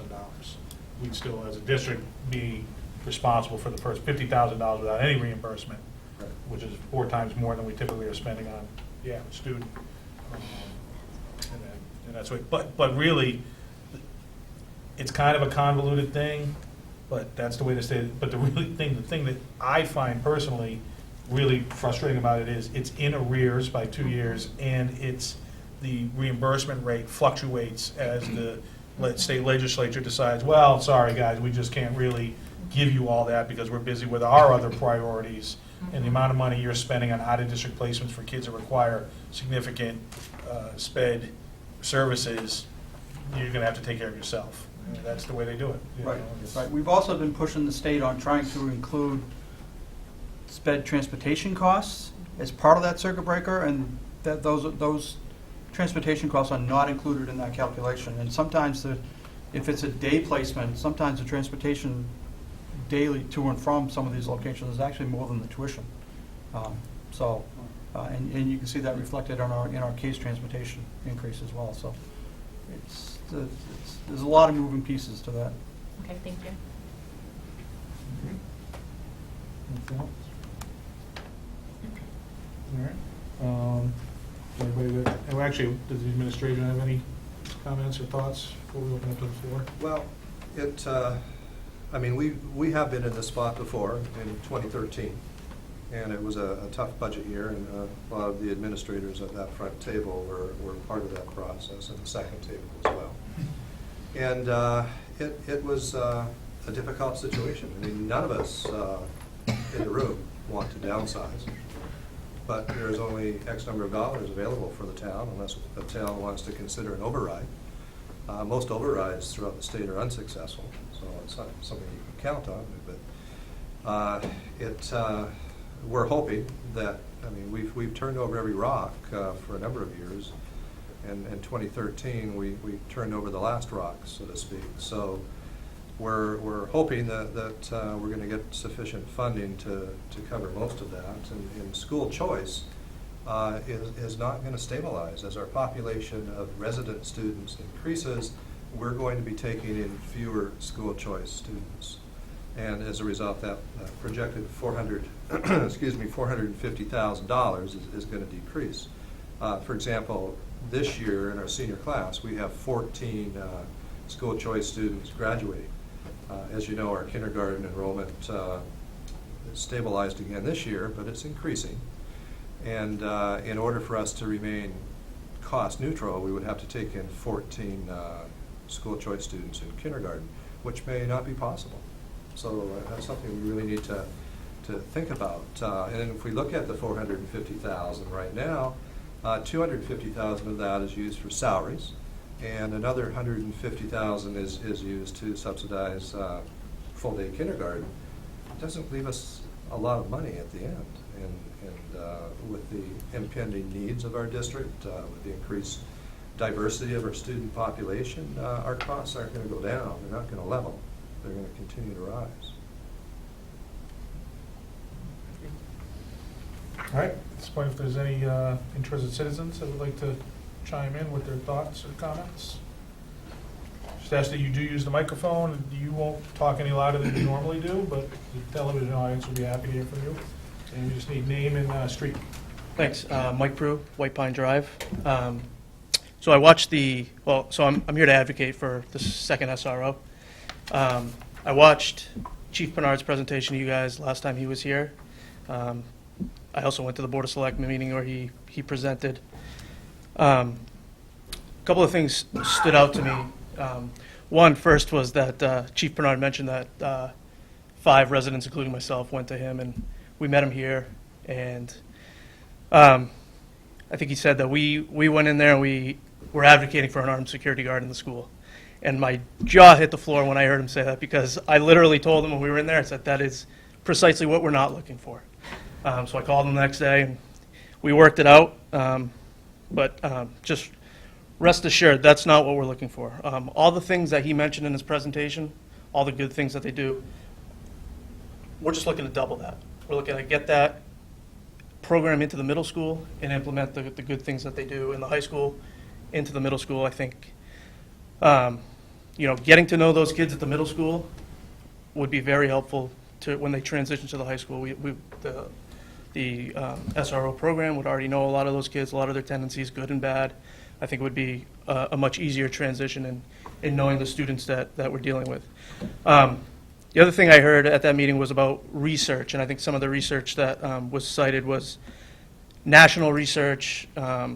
Chief Bernard I think Erica had mentioned an article that Chief Bernard seemed to know what article she was referring to, so when I spoke to him, I asked him if he could send me the link to that. So I read it, and it was a good article. But it was based nationally, and I think it focused on a lot of cities, not so much the setting that we're dealing with here.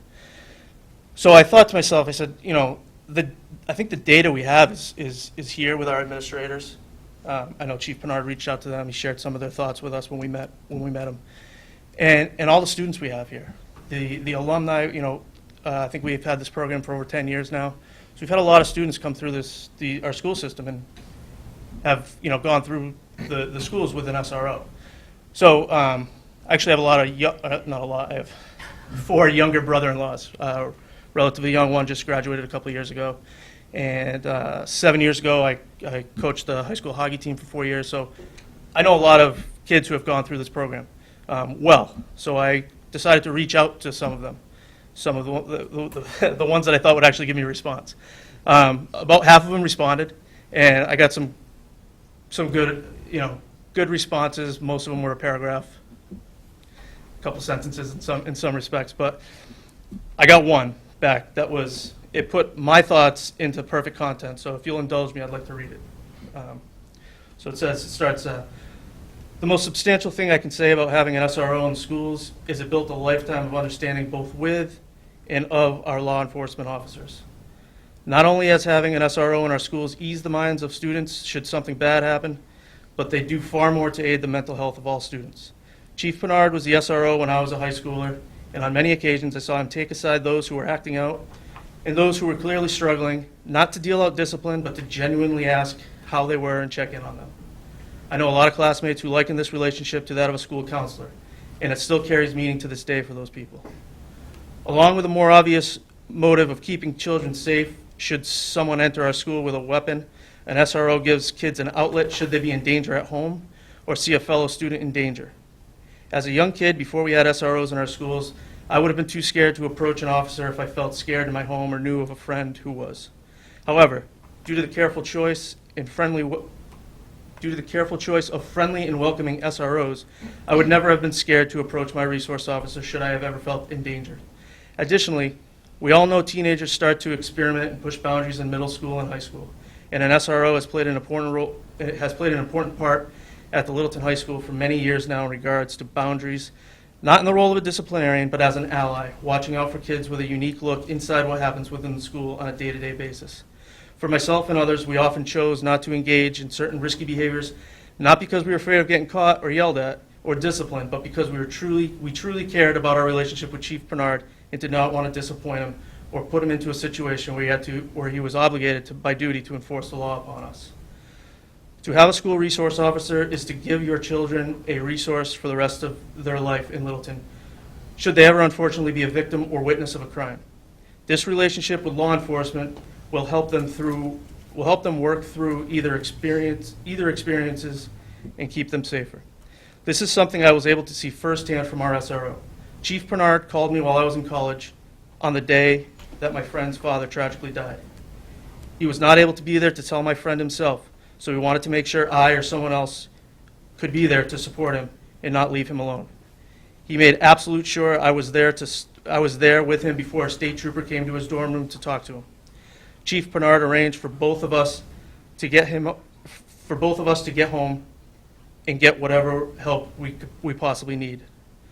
That relationship is worth every single penny, along with every single drunk driving accident we never had, every kid who chose not to try out a cool drug, every kid who was brave enough to stay home, to say their home life was worrisome, and my one friend who had the whole community to support him on the day his father died. So that just encapsulates, the things that I've heard from the students. It speaks to Chief Bernard too, the guy he is. But we've been lucky.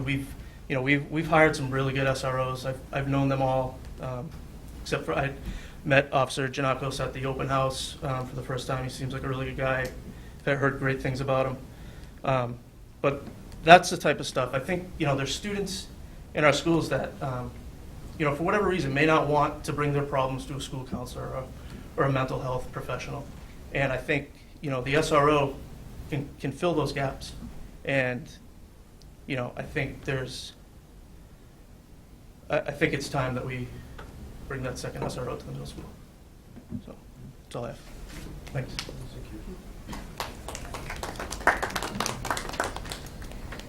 Anybody else?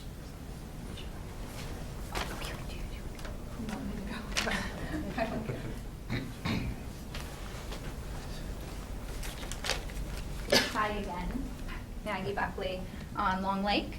I spoke previously at a recent meeting regarding the SRO, my support for it on behalf of my husband and myself. And I wanted to reiterate my support tonight as we discuss the budget, and to kind of piggyback on what Mike is saying and the experience that these students take with an SRO at the appropriate ages. But I have younger kids at Shaker Lane, and my feeling is the priority that this should take while we're discussing the budget with young kids, the relationship starts now. And it doesn't start in the community just when we're passing at the park or at the football field, but having an SRO at the schools is huge.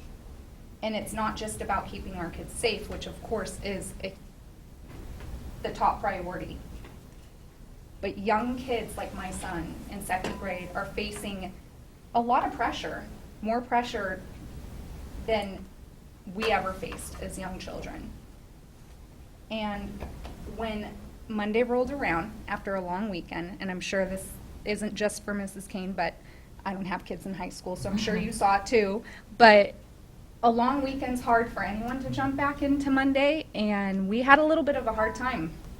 And I was trying to be, you know, peppy, positive mom, and we're gonna have a good day. I know it was a long weekend, and we're walking to school, and my son was kind of drawing out the lack of enthusiasm, and guess who was parked in front of the school? I don't honestly know who it was, but it was a police car, so. Oh, you're actually asking me? I don't know. either. No, I'm not asking, but I'm just saying, I don't know who it was, but it was really perfect timing. It wasn't Janakis, but it was a marked car. And let me tell you that the tune of my child turned like that. And the enthusiasm was like, oh, thank goodness for that car. Of course, I always like to see the cars, but my kids were so excited to see, oh, who's there? Who's visiting? I wonder why they're there. And long in the past now, in a matter of seconds, was the feeling of the long weekend and not wanting to be there, but let me rush in the door to see who is there. And the feeling that these kids have when they see this is they're in a routine of seeing the staff members and their teachers and the relationships that they're building with all the different staff. But the excitement that they get at a young age, to me, is worth every amount of conversation, of dollar amount that we could consider of what they bring. It's, yes, security, but it's education, it's relationship, and it's our job as parents, it's our job as community members, as staff, to work together to find a balance to make this work. And that's what I wanted to bring to the table today, to please take this into consideration. Thank you. Yeah, just when Chief Bernard was here, we talked about the police staff has done a great job working with the school staff on an emphasis of presence in all of our buildings by all of the patrol officers beyond the SRO. They've done an outstanding job. We see it, we recognize it, and, you know, I believe, and I like to believe, because I know, you know, Chief Bernard is committed to it, that regardless of what the outcome is on the second SRO, all that great stuff's going to happen. You know, we talked about, there was a very brief discussion about potentially, you know, funding an SRO for half of this fiscal year. When we realized that wasn't really going to be feasible, they quickly worked on a grant, and there, you know, there will be a presence at the middle school with a drug awareness program that's going to be directed by a police officer. So, you know, as a community, I think we're really doing well. Obviously, the goal is to do better and to continue to add resources and staffing. But I appreciate the story you told, and I think it speaks volumes to the commitment that the police force has made and how they interact with our students in all our school buildings. So Matt's not here tonight, but I'm sure we'll get a chance to hear that, so thank you. Anybody else?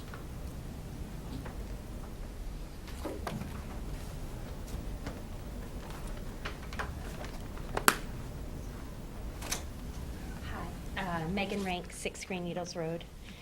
December 14th, 2012, Sandy Hook Elementary School. It changed the way I view the world, my politics, my priorities, everything. Since that day, school violence is still on the uptick. It's a national horror that no one organization, no one political party can halt. As national debates continue, I constantly ask myself what we can do here in Littleton to keep our children safe. In my opinion, there is no greater priority than the safety of children. I really appreciate the headway the school committee in town is making with hiring more mental health professionals and with reviewing our anti-bullying policies. However, I hope that these are not the only priorities for school safety. This fall, the Washington Post surveyed 79 schools that have experienced a school shooting since Sandy Hook. 34 schools provided responses, consistently citing 3 simple measures that, combined with trusted student-adult relationships, were most effective at reducing impact. They were drills that teach rapid lockdown and evacuation, doors that can be secured in seconds, and school resources on site to act quickly. In my opinion, our schools are lacking in these recommendations. My daughter is a high school sophomore and feels honestly that the drills should be a little more faster paced, a little more realistic, and kids should be forced to pay attention. As a district, we need to ensure that our students know how to respond. My daughter is not sure that she knows how to respond. So my question is, are we reaching out to other schools? Are we following how, are we shadowing their drills? Are we learning from other districts? As for the second measure, securing doors, I hope as we are researching those as well. On Election Day, I spoke with our state representative, Jim Arciero, and he is working very hard on school safety up on Beacon Hill, and auto-locking doors in school are a priority of his. We should follow suit. Finally, a second SRO. Officer Janakos is wonderful. I love that he has lunch with the high schoolers daily. He interacts with all students on a regular basis. Mike, and we have to remember that the school resource officer is seeing all kids every day. Our mental health caseworkers are seeing a smaller number of kids. My daughter and her friends, they were actually kind of, oh, we have a psychologist. Where is her office? Where is she? But they all know Officer Janakos. They all love having lunch with him every single day. So we need both. We need mental health and we also need school resource officers. We need more of each. One SRO for all of our schools is not sufficient. We should have an officer based in the middle school as well. All of our principals responded to Chief Pinard about their positive feelings with having SROs on site. Over 250 parents signed a petition. It's hard to get parents to these nighttime meetings. We didn't want to inundate everybody with emails, so we thought a petition that parents could sign showing that this was a priority. So it is a priority for parents, and quite frankly, I'm hoping that it becomes a priority of yours as well. If we only prioritize mental health, we are leaving our students and our teachers vulnerable. Thank you.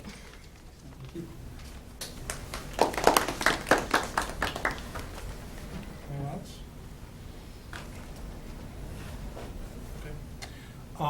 Anybody else have any comments or? So what's going to happen now is the next big milestone is the budget summit that will be here, usually here. Yes. In early January, I will be there to present this information. Again, it'll be augmented with some supporting context and details and stuff like that. And then there will also be all the other town departments will present their budget requirements, both their level of service and staffing, and what they call their mission budget, which is the things that they would do additive if there was an opportunity to do so. And then, we'll get more input from Bonnie Fleck about, what the, that's sort of on the, how we want to spend it, and then she'll give us more information on what we actually have to spend, sort of on the revenue side. It will be, probably the biggest topic that will come out of that is we're in a deficit situation, which again is not, it's expected, right? It would be actually shocking if we weren't. Good, but shocking. We'd all probably just say, wow, like, it's an aberration we hear. And then the process will begin. And we put the SRO on our list of priorities. It is clearly something we support, along with other things that the administration would do. The question is going to come down to is what can we do given the resources we have? And, it'll be something like all or none, right? Or something in between. That's going to be the debate. And that'll take a while. No decisions will be made for quite a while yet about, what are we really willing to fight for? What are we really, truly willing to give up in order to do one thing? So my kind of point is you got to stay tuned and keep working it. And then because this is something that if the school resource officer is the priority, it emerges as the priority, that needs to be supported by the Board of Selectmen and the FinCom, as well as the school committee. So, just make sure that all these really good efforts and compelling arguments that you're making are being broadcast widely beyond the confines of this particular committee. Because ultimately, we don't make decisions on taxation and how we raise funds and things like that. Although we pretty much, as a town, we raise as much money as we possibly can every year. I don't think we've ever left anything on the table, not in the years I've been involved. We appreciate you guys coming out. You've been heard. We got the emails. We know about the petition. It's clearly something that we support. Along with other things that we're trying to get done. The question is, are we going to have what kind of opportunity are we going to have to act on the things we would like to do? And that's sort of to be determined. As we start down. Yeah, Mike. I have a question. You want me to come up there? Hey. So I'm just curious on how it works from your perspective, where it's you took it out of your budget. You guys are about 40% of the town's budget. So if the town pays for it, I get what you're saying there, but will you guys kind of try to strike a deal at the budget summit with saying like maybe you won't ask for one of the things on your priority list that you would have to pay for? So at the budget summit, we wouldn't really have that kind of discussion because it's too preliminary, because the forecasting of the revenue is still pretty undefined. She's making conservative estimates because we don't have any real information about what's the budget cycle looking like out of the State House. Is there going to be an increase in local aid? There hasn't been lately for quite a while, but we always are hopeful, because there used to be, right? There used to be annual bumps in local aid. We knew it was coming. We didn't know how much, but we could kind of count on, and our models reflected that at the time. Like, we would make conservative estimates in the amount of being increased, but we stopped that. We just assumed level funding and kind of hold our breath that it's even going to be level funding. And when you think about circuit breaker, sometimes they've cut some of it out from underneath us. So we can't really have that discussion at that meeting. It'll be later in the process where Bonnie's able to come and say, okay, I've got more new information, more information, better information. I've refined the estimates, and this is where we are now. And then at some point, there will be a debate about, okay, we think we can do X amount of dollars of new staffing and resources. So now it's going to be a question of, well, we all have our priorities. Where do we have to have that kind of discussion back and forth. That's when we might say, okay, yeah, school resource officer and, a mental health counselor, we can both get that. All right, that's terrific. That sounds okay. Or if it's going to be like, no, we're really only going to be able to do one or the other, then, as committees, we will have joint meetings where, we're working towards a solution and weighing the pros and cons, of what we can do. Sometimes the decisions are made, that the amount of money we have available, one thing's more than the other. We can't do the one thing that's more, so we'll do the second thing. It might be the second priority, but it fits into the budget picture better. So you got to keep that in mind as well. But it won't be in January, at that early meeting in January. It'll be more like February and March as we drive towards town meeting because of the way the state does their budgeting, which is nowhere near aligned with how we do ours in terms of timing. So we just do the best we can to refine the model. Always conservative at the outset. Yeah. And getting, when we get more real information, we can be a little bit, hopefully get better news than what we see here, which is, a deficit for the moment. I don't expect that this will be the number that we're struggling with. I think it'll be less than this. I just can't honestly say that it's going to be gone and that we're into and we, over the past, I would say 3 years, because we've had a significant amount of growth in the commercial tax base and some in the residential tax base, as a community, we have been adding. We've been able to add on the school side. We've added patrol officers. The fire department's been, done quite a bit of adding of staff. They haven't always done it through the appropriated budget. They have ambulance receipts and things that allow them to do some of that. And we've added, some staffing, an assistant town administrator and the town engineer. That's all stuff that was additive in those budget years where we started with a deficit. We were able to eliminate it as the model got more accurate, realized that actually we were in a surplus situation. So what are our priorities, and had the debates and made good hires, and the town has benefited from that. Hopefully that kind of sequence can occur again. But Bonnie has been warning us that the growth is going to come to an end, whether it's this year or next year or the year after. And then I've always, when I've had the opportunity to reiterate, the lack of growth in local aid is going to become a significant problem for Littleton. It's already a problem, has been a problem for many other communities. Leominster went through a horrific layoff of school staff, like 90 school staff members got laid off in Leominster last year because their budget was just, had a huge hole in it, primarily because local aid hasn't gone up, and but our costs as communities keep going up. They had their day of reckoning last year. We've been very fortunate. We haven't had anything near like that happen. And as a matter of fact, because of the growth we've had, we've been able to actually grow in terms of the amount of staffing and services that we've been able to offer on both the school and the town side. And hopefully we can continue to get there. If we can't, then if something like this, the only way to do it would be at the expense of something we're already doing, whatever it is. Whether it's less patrol officers on the street, whether it's less staffing, in the school side, that's how you would get to that. It can be done if that's what the goal is. Typically, we don't remove services to make way. We realign resources, so that's another way to think about it. So, ideally, we would just say, no, we can grow. Let's grow, and that's what we've been doing. So hopefully that's the way we can continue to go. But we'll see.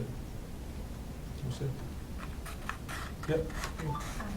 So I did have, there was a woman who was hoping to get here, but her husband's stuck at basketball practice, and she didn't know if I could Probably my fault too.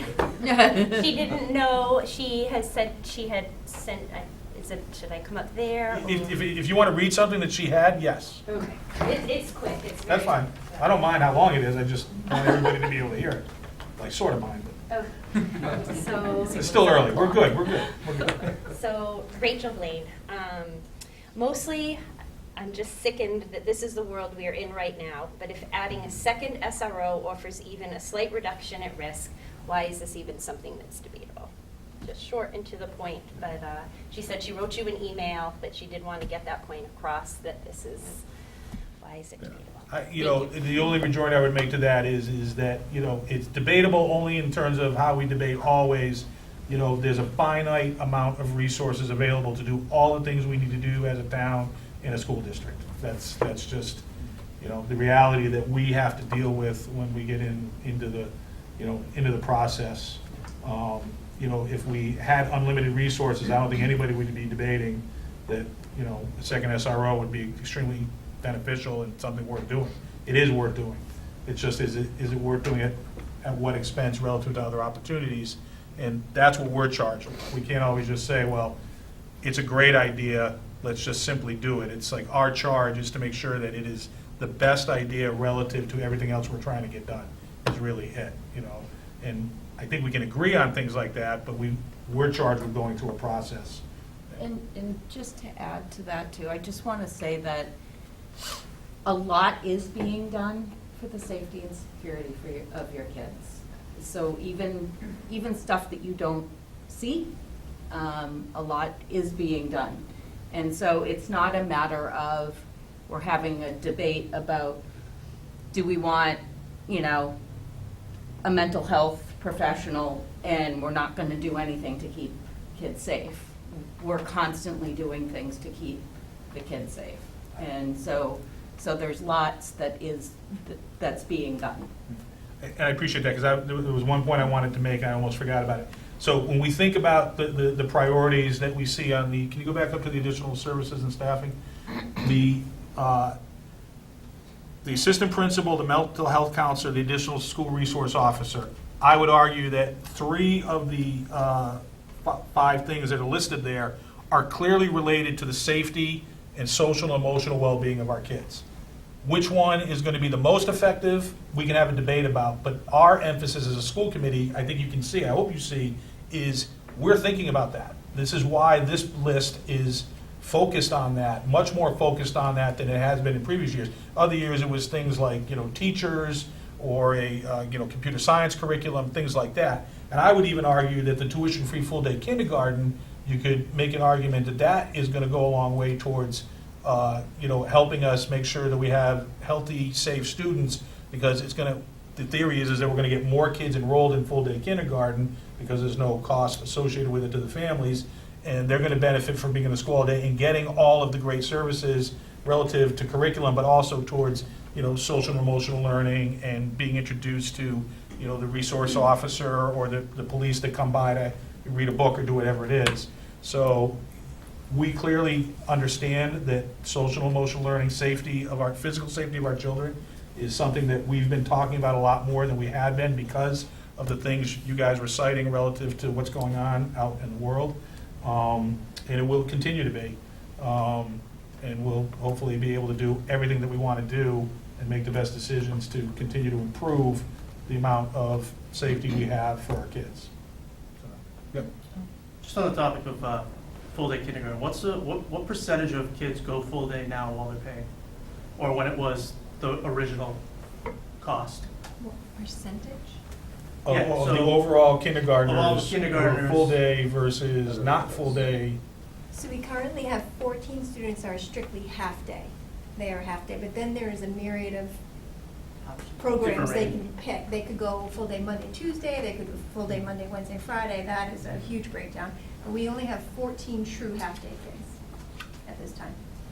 And I think that's been, even before we started to reduce that, it was clearly over 75% of the kids were full day to one degree or another. Yes. They weren't necessarily 5-day full day, but to one degree or another, it's over 75% of them.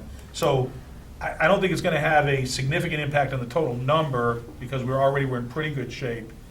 But there will be some. Yeah, no, I guess I think that is my point, is that the majority of our kids in kindergarten now are going to full day, they're paying for it. Yep. But so the benefit of, the emotional benefit of making it free, I don't know if that really equates. True, but I had also that we had a significant amount of impassioned community input when we drove towards tuition-free full-day kindergarten.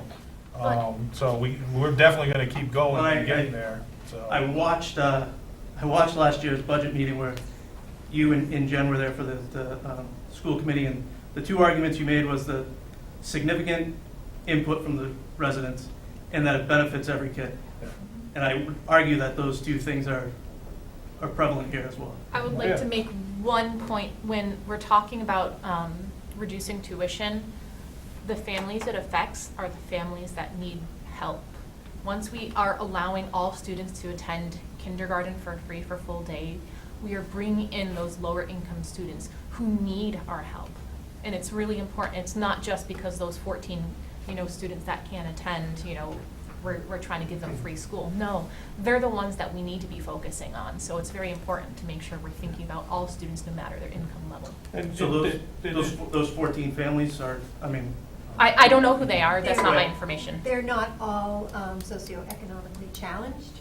I And think don't we have some prefer to have a half-day school for their child. and don't we have safety nets in place if a family wants to send their family full day and they can't afford it? We do, yes. But there's, I mean, this isn't, I guess it's not up for debate, but there are studies and reasons why it benefits. I'm not arguing that. I think that they're already going. That's my point. The majority of school districts in the state of Massachusetts currently offer free day kindergarten, so we're one of the 20% that don't. But I see your point. You know, you're right. The benefits, nobody's arguing the benefits of tuition-free full-day kindergarten. We had, you know, a lot of debate about that, and it's clear that full-day kindergarten is extremely beneficial. There are always some families that think that their family's going to be better off if the child goes half-day and then integrates to a full-day first, and that's fine. And by state statute, we can't demand that they go full-time. But you're right, it's a benefit, and a lot of the benefits are the same types of benefits that, you know, providing more safety, you know, in our schools, whether, you know, specifically through an SRO, I agree. And Nobody's, I don't think anybody here is debating the merit of that aspect of the debate. Yeah, I have a 4-year-old, so I stand to benefit from the kindergarten the way it's structured now. I wonder if there's any wiggle room in the figures you have up there, if we could, you know, use some of that money, maybe stretch it out for a 6th year. We're gonna have twice as many people sitting here if we go down that road, you know? I mean, to your point is that I would argue that if we think the only way to get a second SRO is to tweak existing services and staffing in some budget or another, then as a community, we can have that debate. I wouldn't necessarily argue that full-day kindergarten is, me personally, is the right target for that. But it might come down to that, and everybody should be thinking about that. You know, if we are in either a deficit or a break-even situation, and we just, as a FinCom, they're like, look, you're really out of your minds if you think you can really add additional services and staffing without giving up something up. It's just not going to happen. Then the question is going to be, what are we willing to give up as a community? You also have to realize the kindergarten tuition reduction is coming out of school choice. That's not sustainable. Oh, I know. Right now, continue there is no money in the appropriated budget for full-day kindergarten that is gonna, and doing less isn't gonna change it, because we're already not being supported by the appropriation. I wrote a letter to you guys when you were debating that, asking you not to use school choice because it wasn't sustainable. Well, it may or may not be. It's sustainable if we don't do something else. Right? That's the debate. That's always the rub. Like, everything is just, anything in and of itself is truly sustainable. It is. You just don't do something else. Yeah. And you can sustain that. That's the debate. It's not, is that a good idea? It's at the expense of what else would you be doing? That's the rub. That's always the rub. And I think, you know, if we were told, hey, we have all the money, not a single person at these tables would say, no, we don't want an SRO in the school. Yeah, one at every school. Right, yeah, I mean, I think, yeah, throw one at Shaker Lane, throw one everywhere, we would love that. So let's just make sure we really are, like, this is a really important thing, but, you know, we go through a process for every single dollar we spend. That's all we're saying is there's a process. FinCom won't let us not. Yeah. Yep. Can I add to what Jen is saying, that you guys would, if the possibility was there to have an SRO, I think for the people that are here and the people that aren't here that are supporting the SRO, we're not asking to have one or the other. We're not sitting at home or having our discussions thinking that there should be an SRO and not the mental health. It's not one versus the other. I think we would all agree that we would also, as parents and residents, and want a whole vast, you know, services for all students that they need. But the SRO gives more than just, like I said, like the security aspect. They're educators, they're advocates, they're multi-services within one. And so to think about the balance of what they provide to the majority, to our students, and not just to a specific group. Like Megan said, her daughter's in high school and didn't even know there was a psychologist on campus. I'm gonna I'm make a just comment saying. about that. There's not a single staff member on our staff in Littleton, providing whether they're teachers or counselors, that doesn't have a positive impact on a significant majority of the students in the building, not just the ones that they have direct responsibility for on a day-to-day basis.